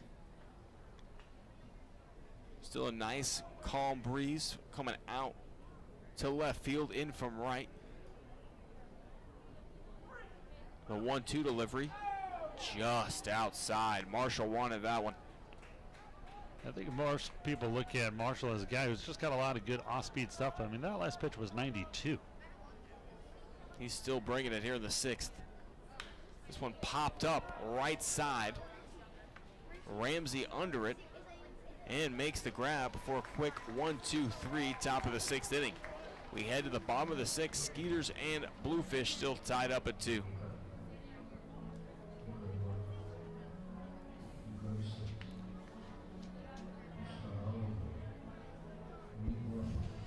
I do one more after this one. I feel like I'm giving a little bit. I was going to ask you. I was just in my 3rd inning. Those first 2, I felt like were a little.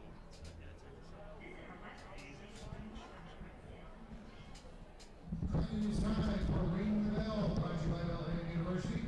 2 contestants going to square off for James Lynn and $500 in free tuition from Belhaven University. Jessica's down the first base side.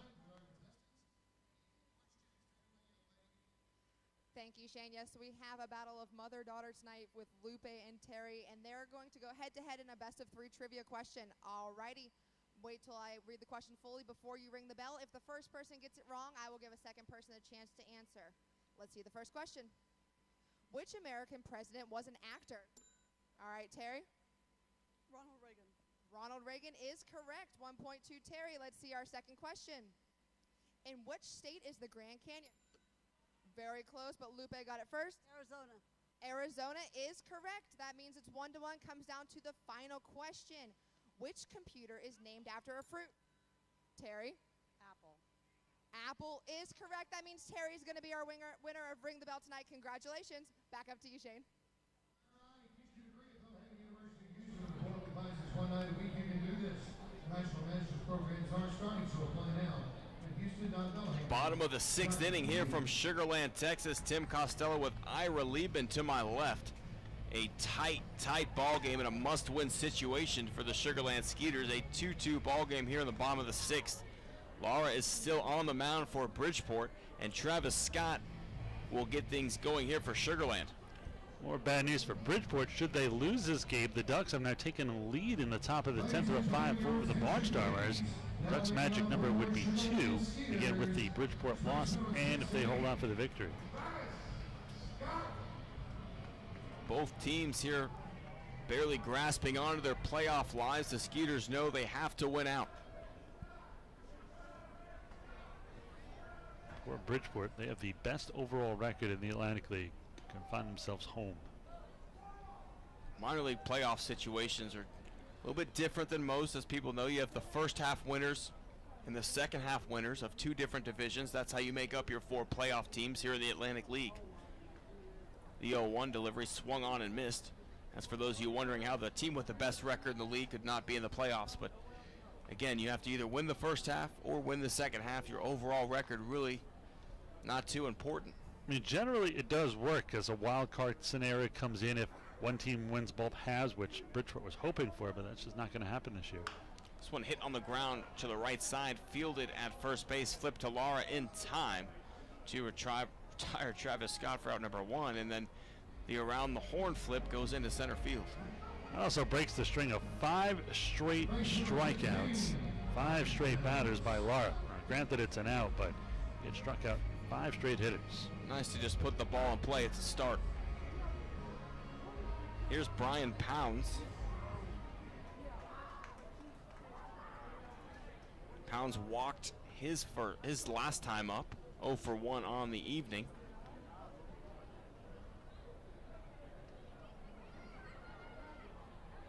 Pounds already with a couple excellent defensive plays at third. Takes a look at ball 1 to get things started. And again, his line out in his first at bat was an excellent play in right field to rob him of a base hit by Lambo.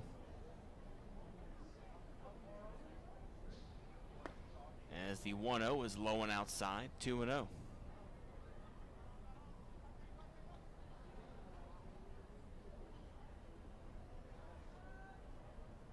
Pounds hitting .243 over his last 12 games.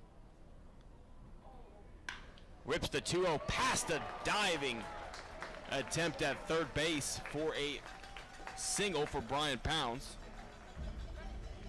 And it was a diving attempt by Nina there at third. So that is a leadoff single, probably a 1-out single for Brian Pounds here in the 6th inning. Now coming up, Wilfredo Rodriguez. 0 for 1 today, but always dangerous. Walked his first time up, struck out looking in the 4th. Hits from the right side. Pounds moves well at first base also.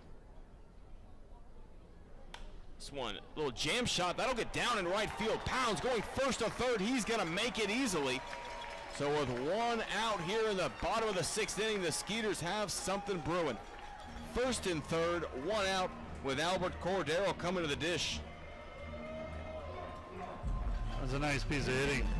I always say when Rodriguez is going well, he goes the opposite field. And now we're going to get a visit to the mound by Louis Rodriguez with a Cole Machete.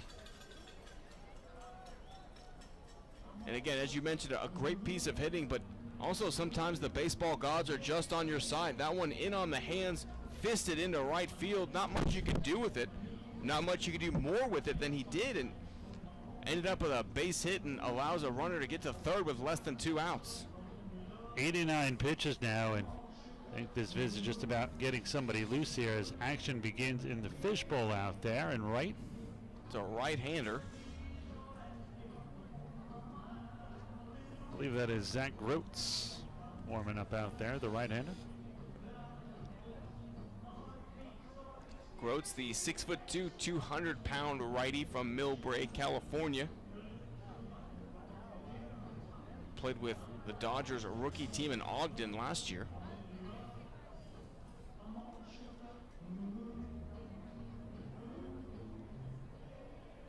So here's Albert Cordero, had a single his last time up.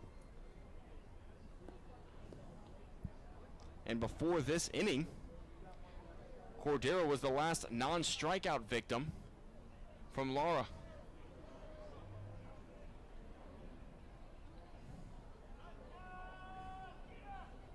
First pitch ripped into left field on a line.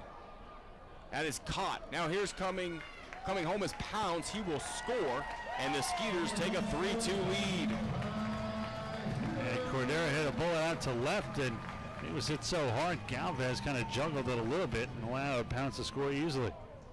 It looked like Galvez really misread it. He had to reach up higher than he anticipated to make the grab, caused him to lose his footing a little bit. Brian Pounds took full advantage and scampered on home. So with 2 outs and a runner on first base, Anthony Jansanti steps in looking for his first base hit of the ball game. First pitch to him, low and away for ball 1. Jansanti, as we've mentioned, has been struggling a little bit as of late.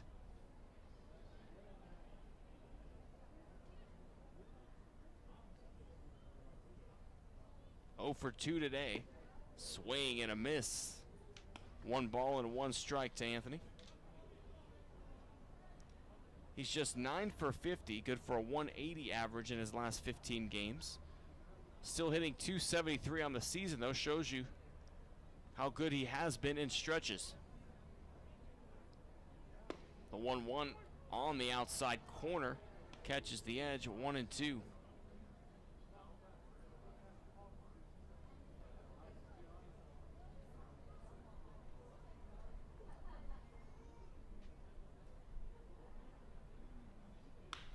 This one hit right back up the middle off the glove of Lara. He fields and flips to first in time to retire Jansanti.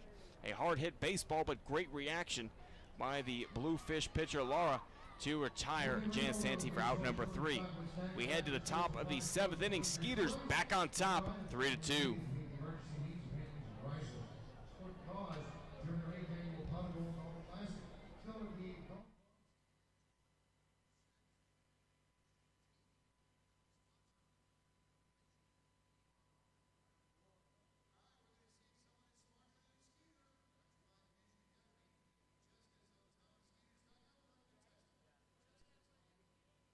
Thank you, Shane. Yes, I'm up here with Brian, and he's ready to see if he's smarter than a Skeeter. All right, I'm going to ask you a question and give you 15 seconds to name as many things that you can from that question. Are you ready? Yes. All right, let's see what it's going to be.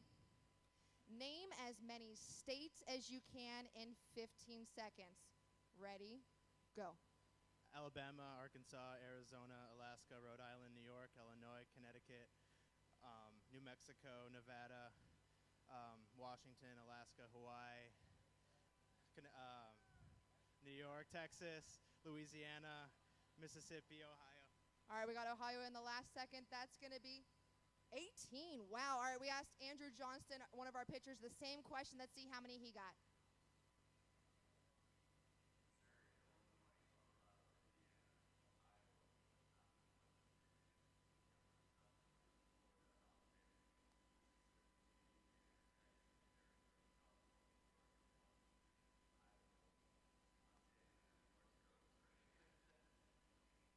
Wow, he got 20, pretty close. You got 18. I still think that's great. Congratulations. Thank you for playing. We're going to send it back up to you, Shane.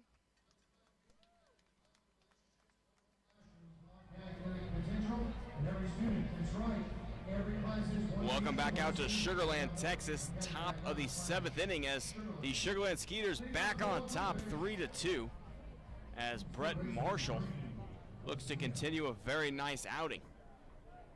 It'll be Angeles Nina to get things going. He's 0 for 2. Grounded back to the pitcher and grounded out to third. Nina, a .256 hitter so far this season.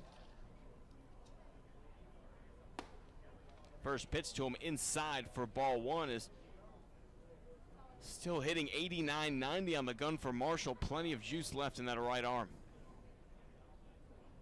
The 1-0 delivery just a bit inside, 2-0. Marshall didn't like the call.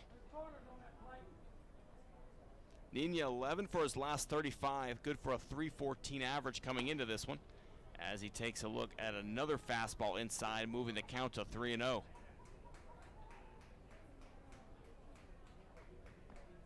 Nina's been up to the AAA level with a couple different organizations.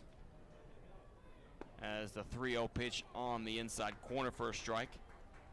It's been to AAA Colorado Springs / Albuquerque with the Colorado Rockies organization as the 3-1 pitch swung on and missed. Also made it up to AAA with Lehigh Valley for the Phillies organization just last year in 2016. Career .283 hitter here in the minors.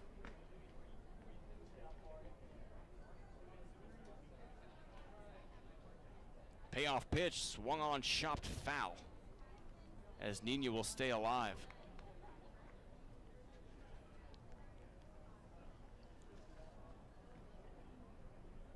3 balls, 2 strikes. Nobody out. This one hit down the right side into right field for a base hit. Nina takes a hard turn towards second, but stops as Ramsey makes a great play to hold it to a single. As pitch number 81 for Marshall is a single to right field.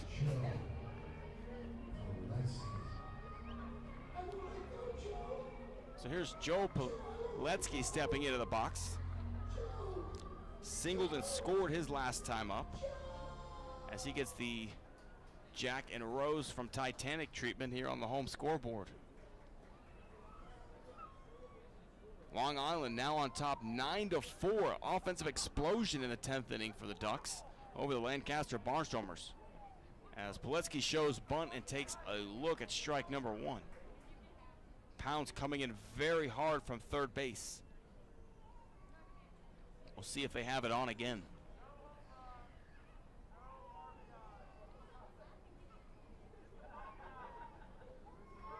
Quick throw to first, not in time, as Nina dives back in safely. Piletsky started with the Bluefish 0 for 11, had 2 hits yesterday and a base hit so far today. Now stepping up in the box, showing bunt, gets it down but foul. No, they say he missed the bunt attempt. Now the throw is into center field as Nina attempts to steal. Gets by Jansanti in center, and Nina trots on to third. So what looked like a foul tip on a bunt was actually a missed bunt attempt. Cordero threw down to second over the head of Aarons. Jansanti then missed the backup, allowing Nina to move to third. So you call that a stolen base and a throwing error, most likely, on Cordero. So now 2 outs, 2 strikes, nobody out rather. Runner on third base for Piletsky. Skeeters play the infield in. The 0-2 pitch high and inside. Nina has very good speed down at third base.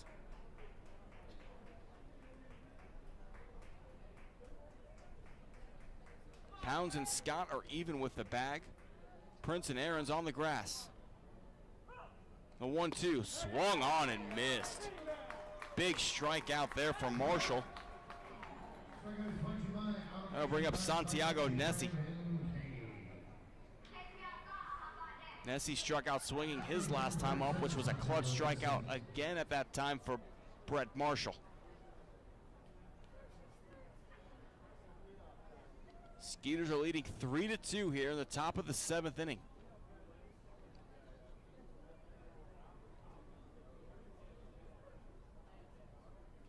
First pitch to Nessie, chopped on a check swing foul down the first base side for strike number 1.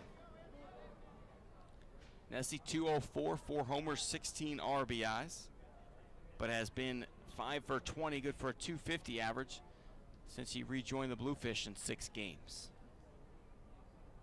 Marshall's 0-1 delivery, low and outside. Draws the count even, 1 ball and 1 strike. 1 out, 1 on third. Skeeters are on top 3-2 here in the top of the 7th inning. Marshall kicks and delivers inside with a slider. Tried to go with a front door slider, didn't quite catch the corner. 2 balls and a strike.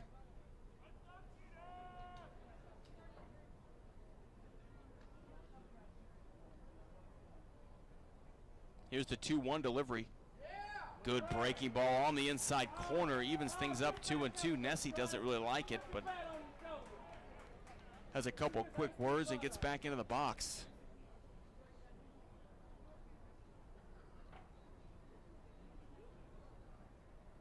Marshall kicks and delivers. Swung on and missed. Making the tag to complete is Cordero. Throw down to third, trying to catch a sleeping Nina, not in time. But 2 outs now in the inning after Nina goes down on strikes. He's trying to argue that he tipped the pitch, pointing out a spot in the dirt where the ball bounced, but the umpire isn't having it. A huge strikeout for Brett Marshall as now the Skeeters defense can drop back. Now here comes a little bit of protest from our manager of the Bridgeport Bluefish. Let's take a quick second as they discuss this one for station identification.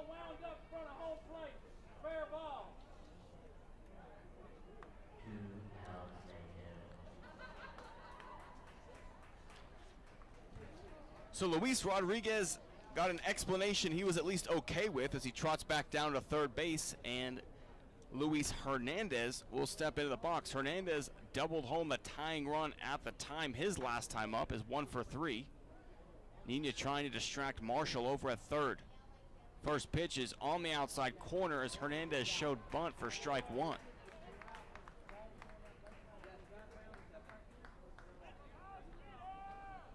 Hernandez 283, 5 homers, 42 RBIs from the left-handed side of the plate. Open stance.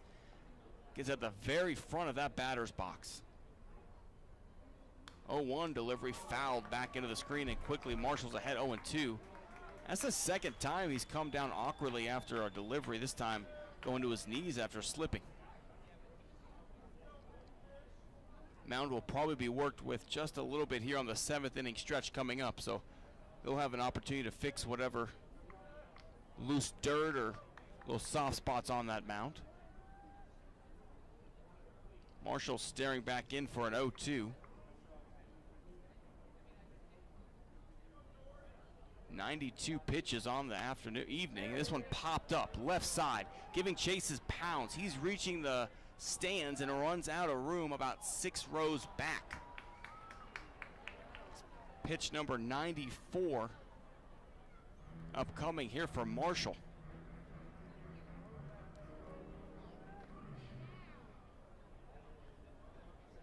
Today's game, that 100 pitch mark really is the line where you start looking at making a move. So this probably going to be Marshall's last inning. A little bit of not much movement in the bullpen yet though. Here's the 0-2 delivery, high. That looked like a wasted pitch on purpose though, as Cordero was set up high and outside. It's DePaula getting loose in the bullpen for the Skeeters, probably just in case right now.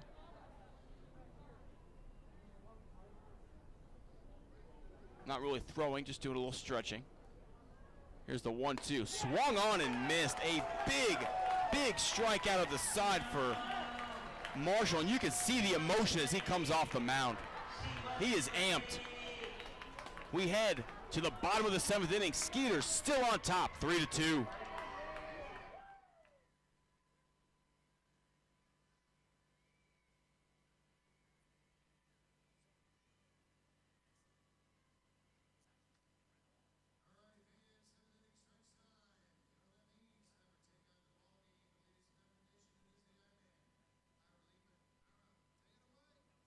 Thanks, Shane. All right, Skeeter fans, you ready to sing the 7th inning stretch? Come on, last homestand of the year. Are you guys ready?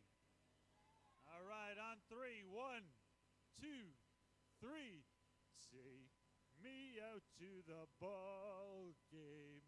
Take me out with the crowd.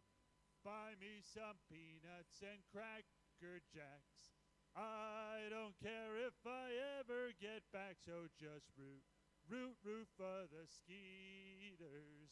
If they don't win, it's a shame. Sing it with me, for it's 1, 2, 3 strikes, you're out at the old ball game. Let's go, Skeeters! Houston strong!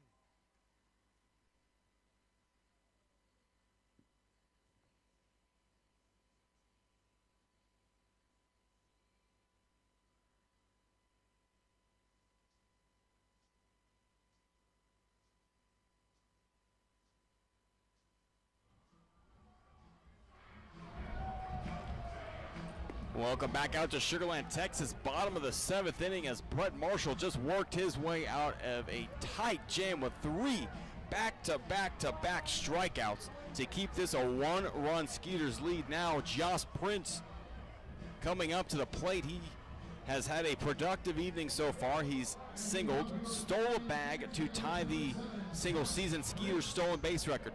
And his next time up, he homered to put the Skeeters on the board. 2 for 3 so far. Looking to get on base to try and break that record.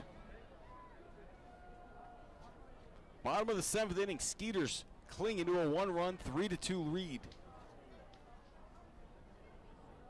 Lara's first pitch is inside for a ball.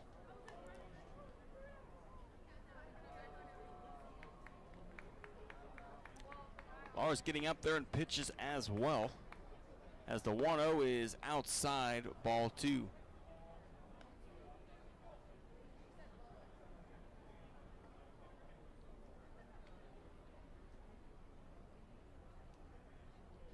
Here's the 2-0 delivery to Prince. That is at the knees for a strike, 2-1. Prince looking to get on base any way he can here,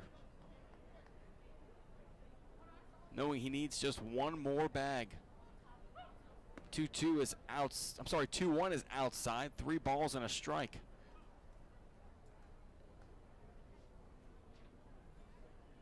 Prince has had just a fantastic season here for the Skeeters. 259, 11 homers, 50 RBIs, 50 steals. As the 3-1 is fouled back into the screen, that'll run it full.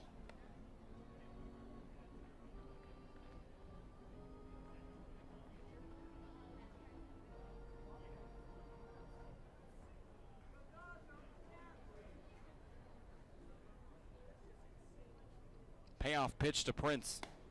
Outside, ball 4. And I think everyone in Constellation Field knows what's about to happen. Yeah, I think Prince is going to try to swipe it here. He's leading off this inning. He's on it first. He's tied the record in this game already, and he's going to try to swipe this base. I don't know if it'll necessarily be here with Ramsey batting, which I would guess is going to be the at-bat that he does it, but if not, he's got 3 other batters that he's going to do it against. Now, Prince takes his lead off of first, and Ramsey squares the bunt here, and he's going to bunt it foul just to the right of home. So no balls and 1 strike to count here. And now obviously the win more important than Prince getting the record-breaking steal, so it looks like Gaetti trying to put that insurance run into scoring position by calling the bunt for Ramsey. Plus Prince also steals third a lot, so just because he gets the second doesn't mean he won't steal another base. He stole second and third at times, quite a few times this year. 2-2 your score, excuse me, 3-2 the score here. So Skeeters have a 1-run lead here. We're over to first, Prince gets back. Look for the delayed steal here. 3 runs on 7 hits for Sugar Land, 2 runs on 7 hits for the Bluefish. Now time called. I think that was Ramsey who wanted time. Prince does not have a very big lead over at first. I think delayed steal, if he goes, might be correct there, Ira. He's drawing a lot of attention. He's impressive with that delayed steal. He's made an art form out of it. Usually you see it only a few times a year, and looked like he was about to do it there. Ramsey tried to pull the bat back, but not in time. Called strike 2-0-2 on the bunt attempt. I think he had it if he went there. He had a I very agree. good jump. You can feel the anticipation here in Constellation Field as everyone in the stadium knows he's 1 bag away. Everyone on the edge of their seats. The 0-2 here to Ramsey. Let's see if Prince goes. I think he might have been going there. Is that throw over to first a little high. Little nudge of encouragement from our scoreboard operators.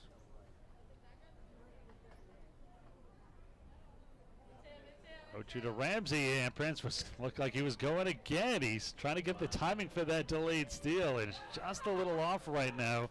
I think because of Lara, he's really throwing off Prince here. He's been leaning a couple times on these throwovers. See if he comes home here. The 0-2. Prince does not go. This one misses inside 1-2. 103 pitches now for Lara.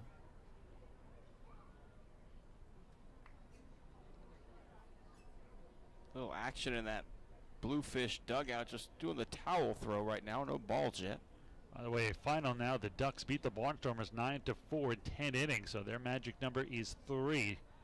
Another throw to first. Prince again dives back in head first, and I tell you, Prince will drive a pitcher nuts, and all really good theft artists do. I mean, Ricky Henderson could shake up a whole game. Tim Raines, Vince Coleman, those types, those elite. He's got 50 steals, looking for the record here at 51.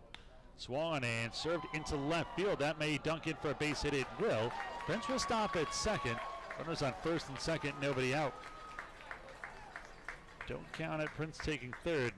Now, Luis Rodriguez is going to come out with his trainer to check here on Lara. Although I'm going to tell you here, this is probably all about not having an official visit to the mound more than anything. I highly doubt, in reality, this is an injury check. This is a smart move by Machete.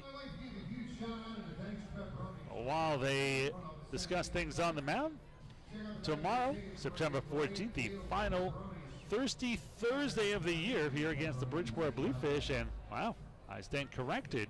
Looks like he will come out of this game. So we'll take a break.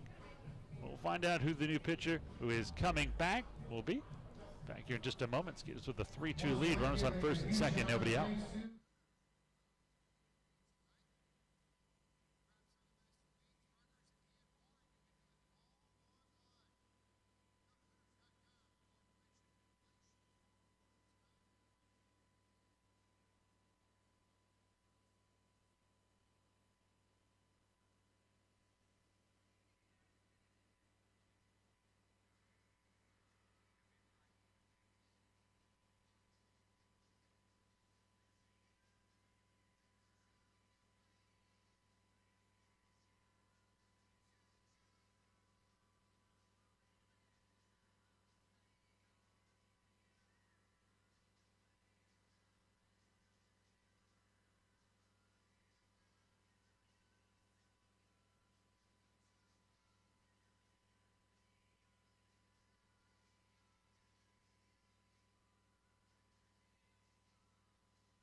New pitcher on the hill for the Bluefish. It is the right-hander, number 4, Zach Groats. Zach is 6'2", 200 pounds from Millbrae, California. He's played as high as A-ball, and last season spent time in Ogden, the rookie ball league for the Los Angeles Dodgers. So far on the season for Groats, he was a 28th round draft pick by the Astros in 2015 from Embry-Riddle Aeronautical University. Wow, that's a mouthful. Guess he was a rocket scientist. I would have to guess so. We could say pitching's not rocket science. He's the only one who really knows. He's 9-3 with a 2.02 ERA in his minor league career. He's been in 24 games, just 2 of them starts. He has 5 saves. He's worked 40 innings, allowing 32 hits, 8 walks, and has struck out 26. So Rainy Laura, if you're joining us late, comes out of the game with an injury. So Groats gets an unlimited amount of time to warm up here due to the injury being the reason, that Rainy Laura exited the game. Although we saw Groats warming up for a couple innings, I don't think he should need too much more time. No, probably not. By the way, Lara, who is still the pitcher of record right now, that could change. He goes 6+ innings, both runners on first and second. His responsibility, though, 8 hits, 3 runs, all earned, 3 walks. He struck out a season high in pitches, 64 for strikes. So Prince down at second. On at first is Ramsey. Now let's reset for everybody. You mentioned first and second again, nobody out. It'll be Cole Gillespie coming up. Skeeters looking at a little bit of insurance as they're only up by 1, 3-2 here in the bottom of the 7th inning. Gillespie so far is 0 for 3. He has flied out to center. He has grounded out and struck him. Came in batting .302 with 5 home runs, 25 RBIs, and be a betting man here, Tim. And say Prince is going to try to get to that record by stealing third here. If he does, I'd like to see at least a double steal, if not a sac bunt by Gillespie. Ramsey has speed, so a double steal not out of the question. Now Gillespie's going to square to bunt. Bunts it foul. Wow, kind of surprised here. I think that's the right baseball move in this situation. I know Gillespie's your 3-hole hitter, but a chance to have 2 runners in scoring position with only 1 out. That's true. You could, in a good scenario, get 2 sac flies here if you can get a ball to right and both runners could tag. And Gillespie is going to go down towards third towards Skeeters manager Gary Getty, who wasn't aware that he was coming down. When Gillespie hadn't played in a while. Perhaps they switched the signs here in the last day or two, and he just wants to make sure. Either that, maybe Gillespie saw something with the way third base came in to cover his bunt. Maybe said, "Hey, let me show and pull it back." True, veteran, 8 years in the big leagues. Perhaps he wants Gary to change the signs here. That's the signs of a true veteran. Prince has those skills as well. Career .250 hitter in the bigs. Groats looks in for this sign. No balls and 1 strike, and before he even delivers, he steps off here. Does not look comfortable out there. Granted, it is not an easy situation. First and second, nobody out. And magic number is 3 for the Ducks, so they're holding on for dear life as well. Prince darting back and forth off second. This one misses inside, so I guess that is what Gillespie said to him. I think you're right, that he saw something because he was not bunting there. He was swinging away. Now he looks down at third again at Gary Getty, who sometimes will take it on, off, and then on again. Now Lambeau playing very shallow in right field in case Gillespie tries to go the other way. It's one high, 2-1. So it looks like the bunt is off a big hole on the left side. Nina at third, just a few steps off of third and shading towards the double play. Hernandez at short. Big hole on the right side on the ground as well as both short and second playing for that double play depth up the middle. Why would you have just such a big hole on the left side with a right-handed hitter up? I don't understand. Prince starts back and forth again. He'll drive you nuts, and now finally Groat steps off, spins towards second, no throw. That was a dangerously close to a balk step off there. He did not balk, but was not far from it. I finally saw a balk to second.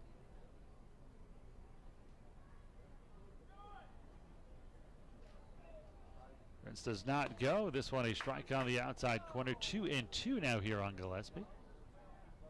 Still nobody out. Skeeters up by 1, 3-2 here in the bottom of the 7th. Groats with that sidearm delivery still gets some velocity though. Comes in 89, 90 miles an hour with movement. Big pitch here. Doesn't want to go 3-2 with first and second and nobody out. Groats deals and the 2-2 check swing. Oh, on the inside corner, strike 3, and Gillespie is shocked. That is out number 1. Really good pitch that time from Groats. 2-seamer moving back in towards the hands of Gillespie. Got the call he was looking for. That is the 10th time the Skeeters have struck out tonight. So 1 out, 2 on. Skeeters leading 3-2. Cleanup hitter Kevin Aarons, the former first-round pick and Houston native, will step in. He has struck out twice and drove in a run with the sac fly RBI. He is 68th of the year. 3 runs and 8 hits for the Skeeters, 2 runs on 7 for the Bluefish. First pitch here from the right-handed to Aarons is swung and a little pop-up right side. The first baseman, Poletsky, will grab it behind first, just in foul territory. 1 foot was in fair territory, 1 in foul, but Aarons where the ball is, and now there's 2 out. So first and second, nobody out. Now 2 on and 2 out for Travis Scott. I think Coach Gaetti and a lot of the other Skeeters players, this is the guy that they want up in this situation, Ira. Travis Scott's been with the team longer than everybody else. As you mentioned, the club leader in almost every statistical offensive category. This is the guy you want up at the plate. That's one swung and a slow grounder to second. Gravis, who's on the grass, will throw out Scott 4-3. So the Skeeters waste the golden opportunity. Great relief job by Groats. First and second, nobody out. He comes in, gets a strikeout, a foul out, and a ground out. We are through 7 innings of play. Skeeters still in front by 1, 3-2.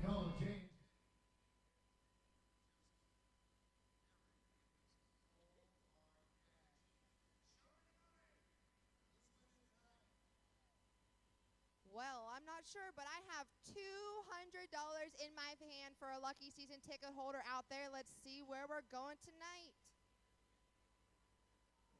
Alrighty. I'm going to head to the first base side. All right, follow me. You ready? What about section number 9? I was here last night. Sorry, I'm heading over this way. What about section number 8? Barely any noise. What about section number 7? I like it. I'm going to stay with y'all tonight. Let's see where I'm going. Alrighty, section number 7. Sorry, I'm heading up this way. Just kidding. Row J, seat 2. Do you have your ticket with you? May I see your ticket, please? I do. Oh, it is a winner. We have $200 for this lovely lady right here. We're going to send it back up to you, Shane.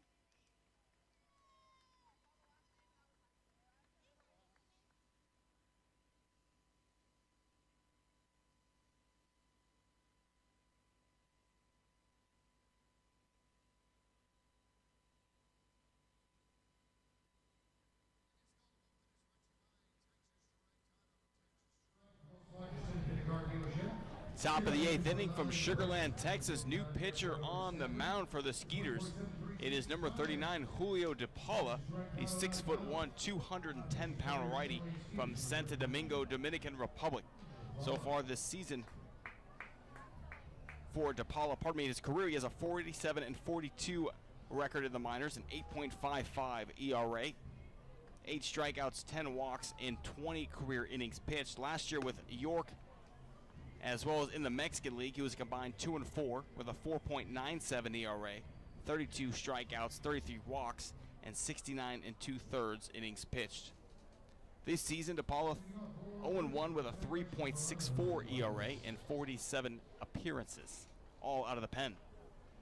It'll be Jose Cuevas getting things going for the Bluefish.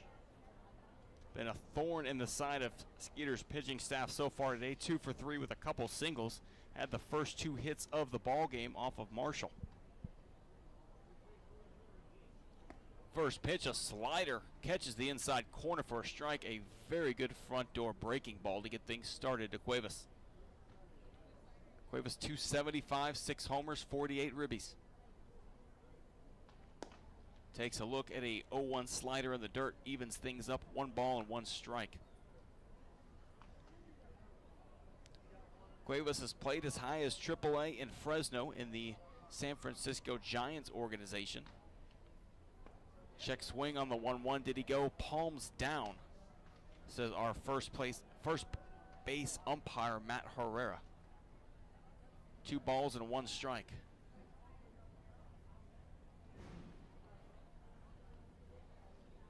Breaking ball again on the front door side, catches the inside corner, 2 balls and 2 strikes. As we've seen a lot of that slider from DePaula. Where's the hap tilted to the side, a little Fernando Rodney's now. Kicks and delivers high. Will run the count full 3-2 on that fastball. Ira, when did the build to the side become the look for relievers?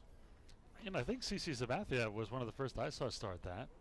Very true. Here's the 3-2 delivery, popped up behind the plate. That will get out of play.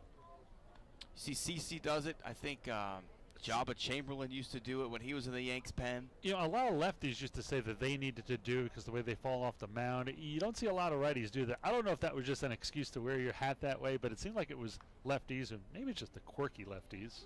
Fernando Rodney, when he was with the Tigers, the righty though, he would do the little tweak to the side. Here's the 3-2 delivery from DePaula, again fouled back behind home plate as Cuevas stays alive.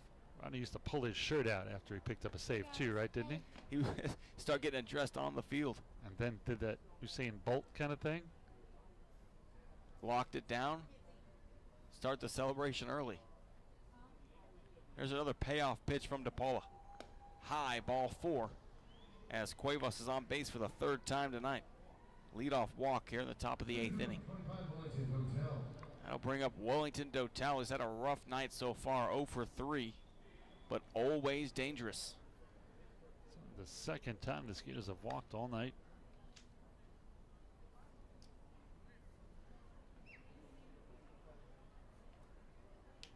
Brett Marshall gave you 7 fantastic 7-hit innings, but he worked out of trouble several times. 7 innings, 2 runs for Brett Marshall as he is, as of now, in line for the win, depending on this Sugarland bullpen. Throw over to first in time, not in time, pardon me, as Cuevas back in standing. 1 on, nobody out, top of the 8th inning. Skeeters clinging to a 3-2 lead.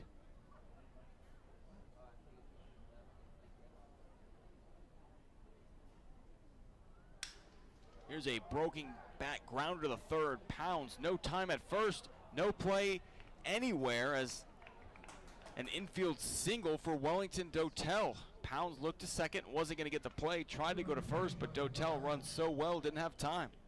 That was a tough play for Pounds, the broken bat. I think Pounds thought it was hit harder than it was, and I thought he was still going to have a chance to turn maybe a double play or at least get the force out to second, but as soon as he looked at second, he knew he had no play, and by the time he threw it to first, Dotel with his speed beat it out. So now first and second, nobody out instead of maybe a runner on with 1 out. The only play I think to get Dotel there was a barehanded immediately to first. But now here's DePaula working in a little bit of trouble. 2 on, nobody out here in the top of the 8th inning. Jonathan Galvez 0 for 2 with a walk, pop out, and a strikeout. This one popped down the first base side. Scott giving a look. Does he have room? No. Kareem's off the top of the dugout for strike 1. We've seen Scott make a great play like that already once today. The fans are hoping for another one. And you know, Bridgeport, if they don't score here, I think the balloon might lose the rest of its air. I mean, they know they have to win. They already know the Ducks have lost, and if you don't score here with 1 inning to go, I think the Ducks' momentum is pretty much killed. Especially the way Mark Haynes has been throwing out of that bullpen. Here's a bunt attempt. Throw down to second. They've got him in a rundown. Cuevas is tagged out. It was a bunt attempt from Galvez. He missed the bunt. Throw down to second from Cordero. Ensued in the classic pickle. Tagging out Cuevas and just terrible base running. That's what I was telling you about Cordero. He made a habit of getting runners down at second. And on top of that, Cuevas didn't stay in the rundown long enough, so Dotel still at first base. That's a huge out. It changes this ball game. Instead of first and second and nobody out, it's a runner on first and 1 down. It's the kind of break the Skeeters were looking for here in the 8th inning. Now a ground ball, and DePaula can get out of this one. Here's the 1-1 delivery. Beautiful breaking ball again, catches the inside corner. 1 ball and 2 strikes. DePaula, a really nice front door slider so far this evening. Galvez hunched over, a little bit of an open stance. DePaula with a long look in and delivers. There goes the runner. Throw down to second is in time. Proving once again that crime doesn't pay. As Dotel is gunned down at second for out number 2. A Coco show here in the 8th. My goodness. First and second, nobody out, and Cordero cuts down both of them.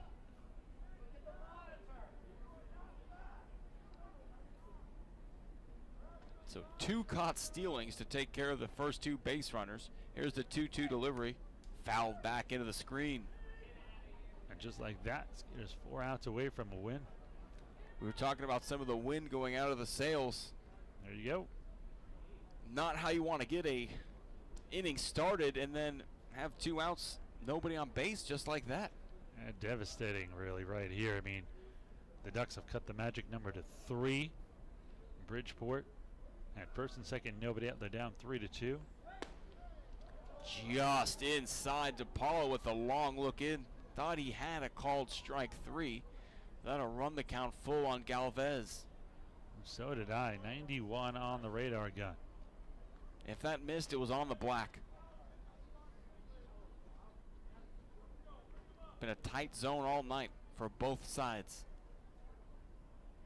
Here's the payoff pitch. Swung on and missed. A big strikeout as DePaula works out of a jam. First and second, nobody out. Ends up sitting them down in order. We head to the bottom of the 8th inning. Skeeters still hanging on to a 3-2 lead.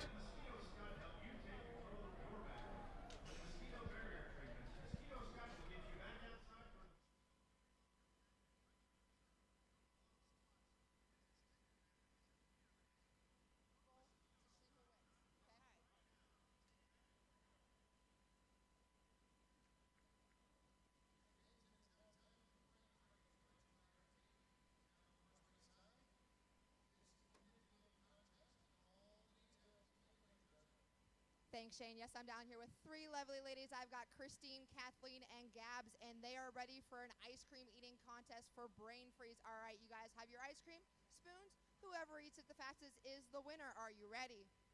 Get set, eat. They're doing it so gracefully, nice and slow. It's a race. Let's go, ladies. Let's hear some encouraging words from the fans. You guys got it.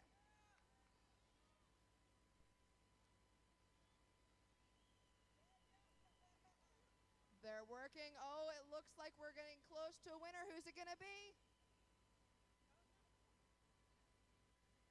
Christine is not messing around. She is going to be our winner. There is nothing left in this bowl. Ladies, you can just enjoy your ice cream. Christine's going to be our winner. We're going to send it back up to you, Shane.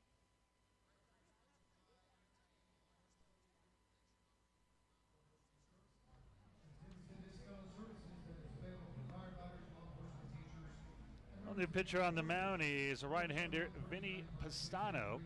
Number 28 is 6'2", 210 from Dublin, Ohio, a former big leaguer.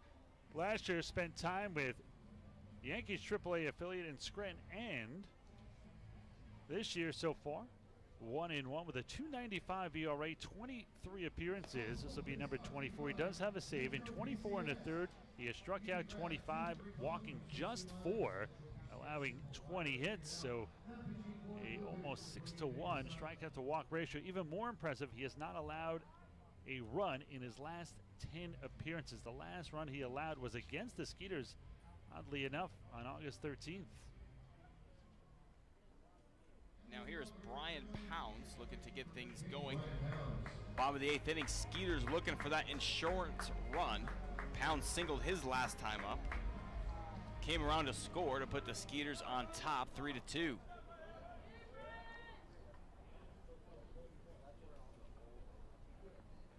First pitch to Pounds, swung on and missed. Big swing at the fastball.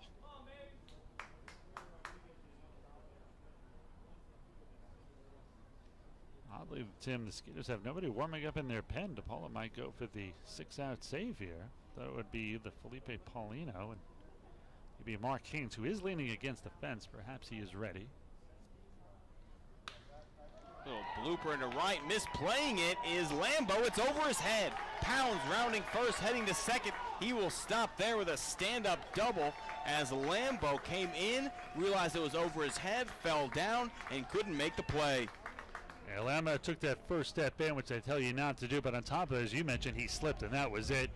That ball went over his head. An easy double here for Pounds, and I think you have to bunt Rodriguez here. I have to agree with you. Skeeters looking for an insurance run. Remember, insurance runs brought to you by Texas Farm Bureau. Texas Farm Bureau members get free tickets to Skeeter games on Sundays. Just show proof of your current membership at the Skeeters ticket office, and you can get 2 free tickets to any Sunday home game. Visit your local agent to become a member today. Well, it looks like already Bluefish playing to put a wheel play on, bring that first baseman in as hard as possible. Second base going to come over and cover first. Try and get the runner at third. Instead, Rodriguez takes a look at a fastball for ball 1, never even squared around. Do you like the wheel play, or do you think more than not it doesn't work? I think more times than not you're not going to get that runner at third, but at least when you put it on, you have the opportunity to make that play a little faster. If it's not there, flip it to first with the second baseman covering.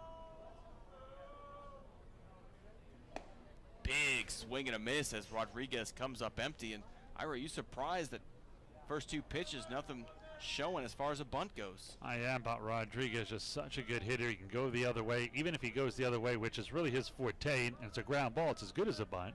Absolutely. Just trying to get the ball on the ground to the right side is good small ball.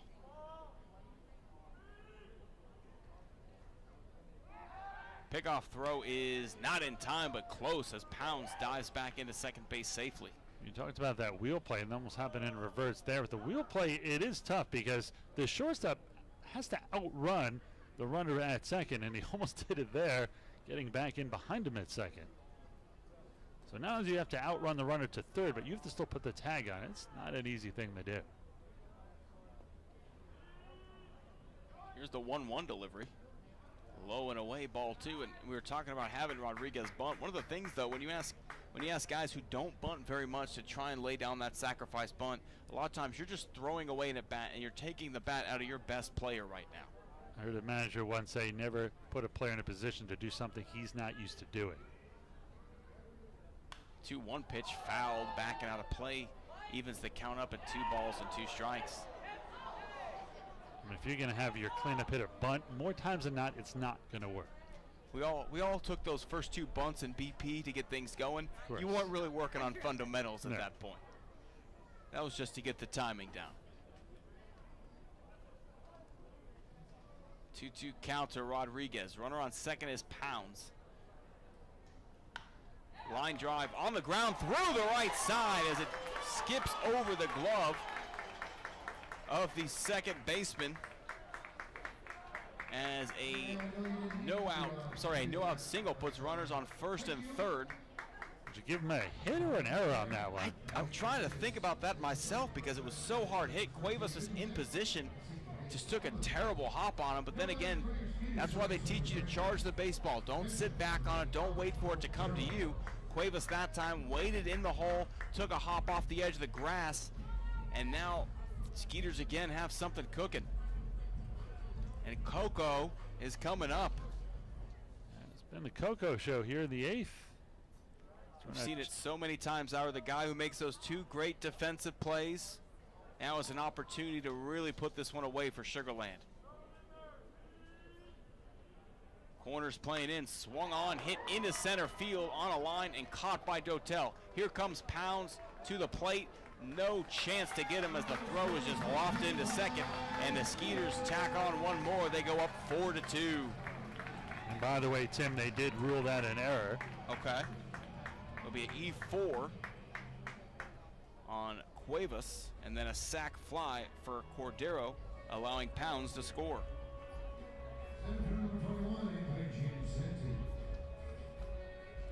That'll bring up Anthony Jansanti with 1 away and 1 on. Jansanti having a rough night, 0 for 3, but could easily turn it around here. First pitch is on the outside corner for a strike. Grote's not the hardest throw, but due to his arm angle and the movement, very deceptive. This one lined into center field for a base hit as Jansanti gets on the board for his first base hit of the evening. As Pistano has been touched up a little bit here in the bottom of the 8th. Really could have been out of it without much damage, as the Pounds double could have been easily a play made in right field, but Lambeau falls down.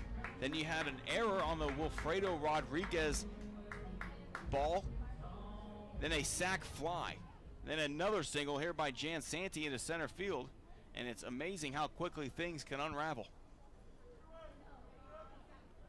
Here's Josh Prince. Swung on, hit deep in the air to left field. This one is off the wall. Coming home to score is Rodriguez. And it is 5-2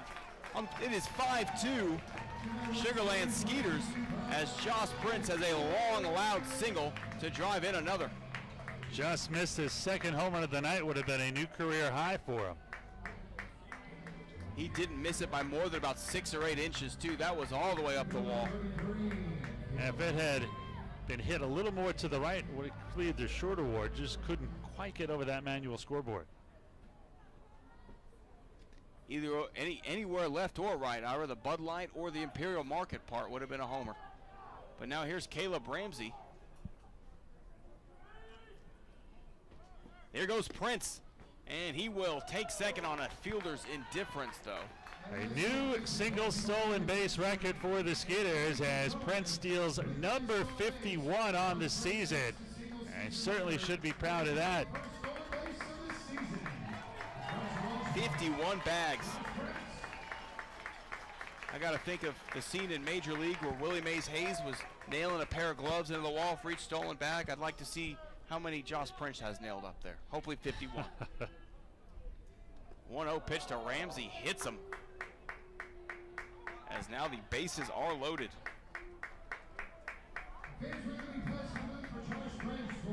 And that'll bring up Cole Gillespie.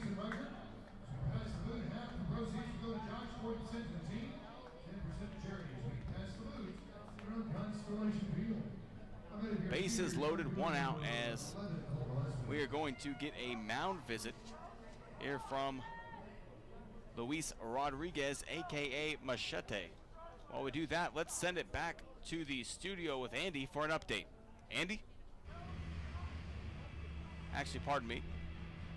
Ira, while they have a quick meeting on the mound, Skeeters really have found a little bit of offensive rhythm here in the bottom of the 8th inning. Bases loaded.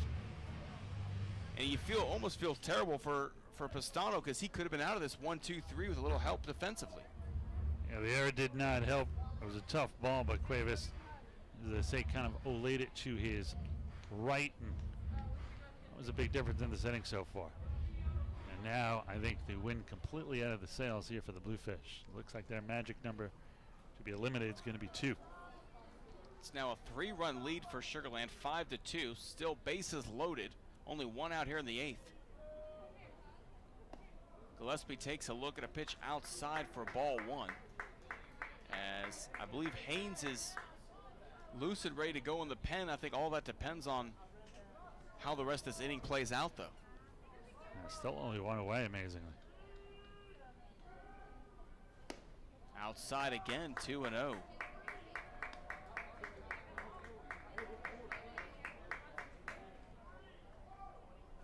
Gillespie 0 for 4.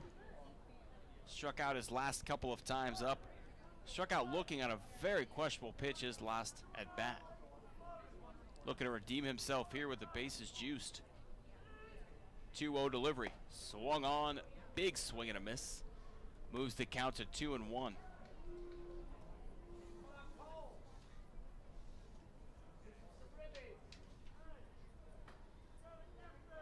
Gillespie, as we mentioned, a career .251 hitter across 8 major league seasons. And this one swung on again and missed. 2 balls and 2 strikes. Spent time in Arizona, San Francisco, Chicago, the Cubs, Seattle, Toronto, and Miami. A lot of nice vacation destinations there. No doubt. A lot of beach towns.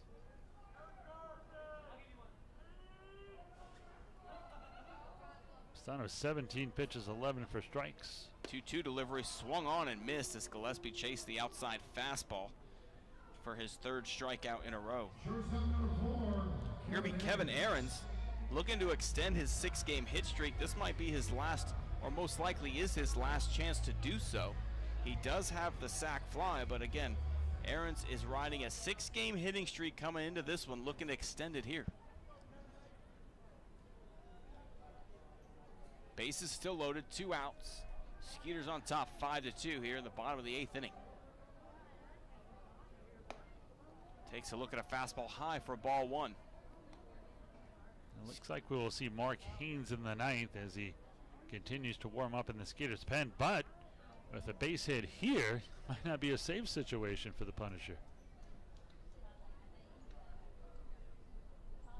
Here's the 1-0 delivery. Swung on and missed by Aarons. He's trying to add 4 more on very quickly with that swing. And again, the Skeeters, with their backs up against the wall the last 2 nights, have responded ferociously. The 1-1. Swung on and missed.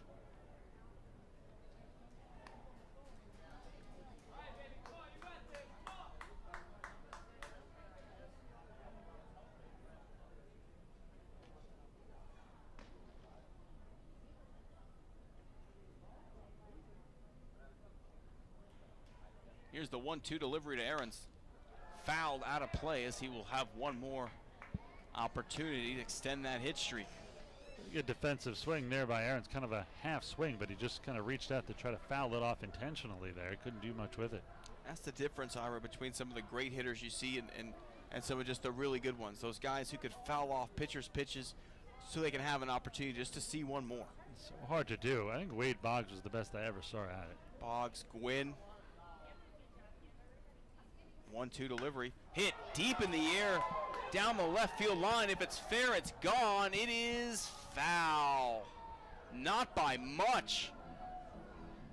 That was a Fiskian shot to left field, but just could not keep it inside the fair pole. Not quite as much body English by Kevin Aarons as Maybe Carl. that's why it went foul. We didn't have the lean. I was doing my best up here, but you don't want to hurt your neck doing a little too much. Unless you're into that Night at the Roxbury thing. I don't want to break any more car windows. Here's the 1-2. Hit on the left side to third base. Throw on to second in time to Cuevas for out number 3. But not before the Skeeters push across 2 key insurance runs and take a 5-2 lead. We head to the top of the 9th inning. Skeeters on top, 5-2.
Felipe Paulino will try to close it out for the Skeeters. This is a save situation.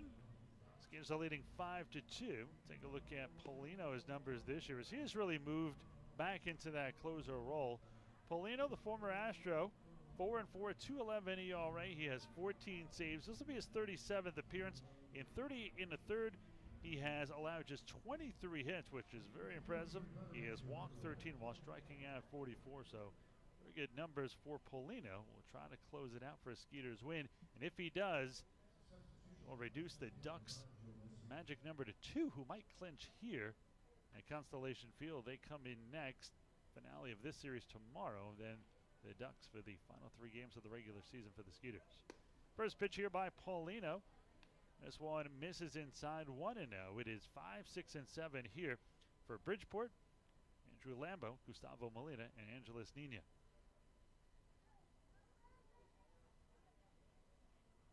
Paulino kicks and deals the 1-0. This one a fastball misses inside, a little high as well. 2 balls and no strikes to count.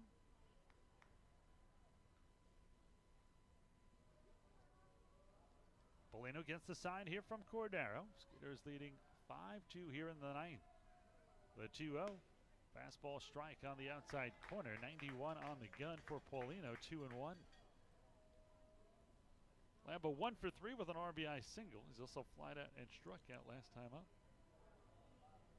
Came in at 295. 5 home runs and 31 RBIs.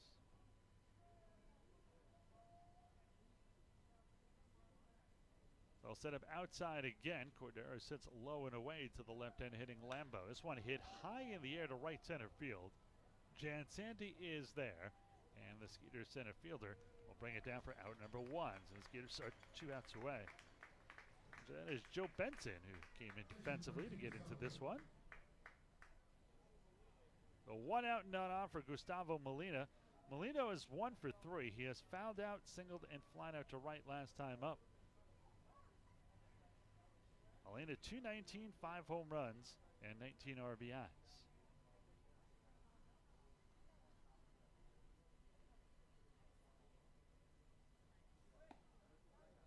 This one is swung and missed. And correction, that's the Punisher on the mound, not Paulino, Mark Haynes. Those beards starting to get long for both of them. Former Rice product. One is swung and missed. No balls and 2 strikes to count here.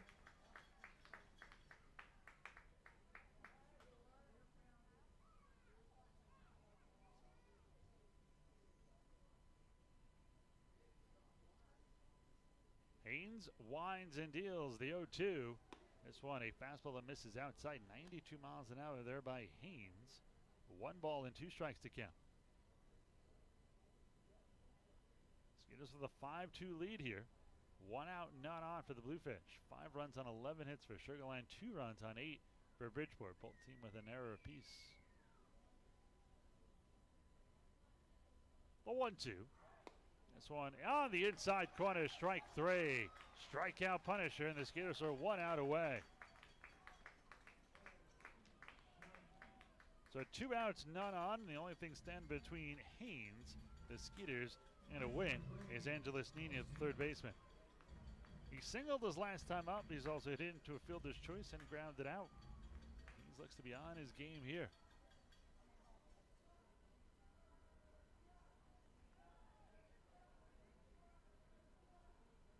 Haynes rocks and fires the first pitch, and it's a strike on the inside corner. No balls and 1 strike to count.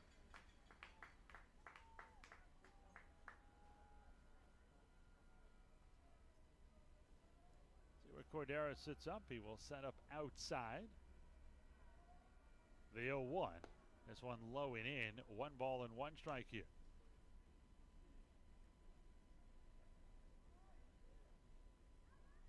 Has been on a roll. Last 9 appearances, has allowed a run in just 1 of them. Scoreless in 8 of the last 9. This one swung and foul back to the screen. 1 ball and 2 strikes, and Haynes and the Skeeters are 1 strike away.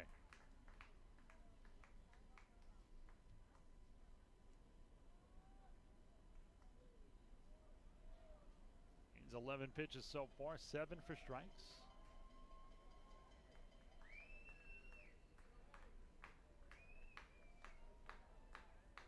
Haynes, the 1-2. This one low and away. 2 balls, 2 strikes, 2 outs. Skeeters with a 5-2 lead here in the 9th. If Haynes can finish it off, Brett Marshall will give his 10th victory of the season.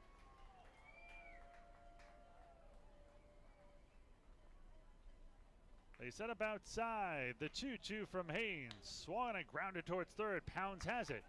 The toss across in time, and that's the game. Great job by the Punisher as a 1-2-3 ninth, and it picks up the save as the Skeeters take the first 2 of this 3-game series.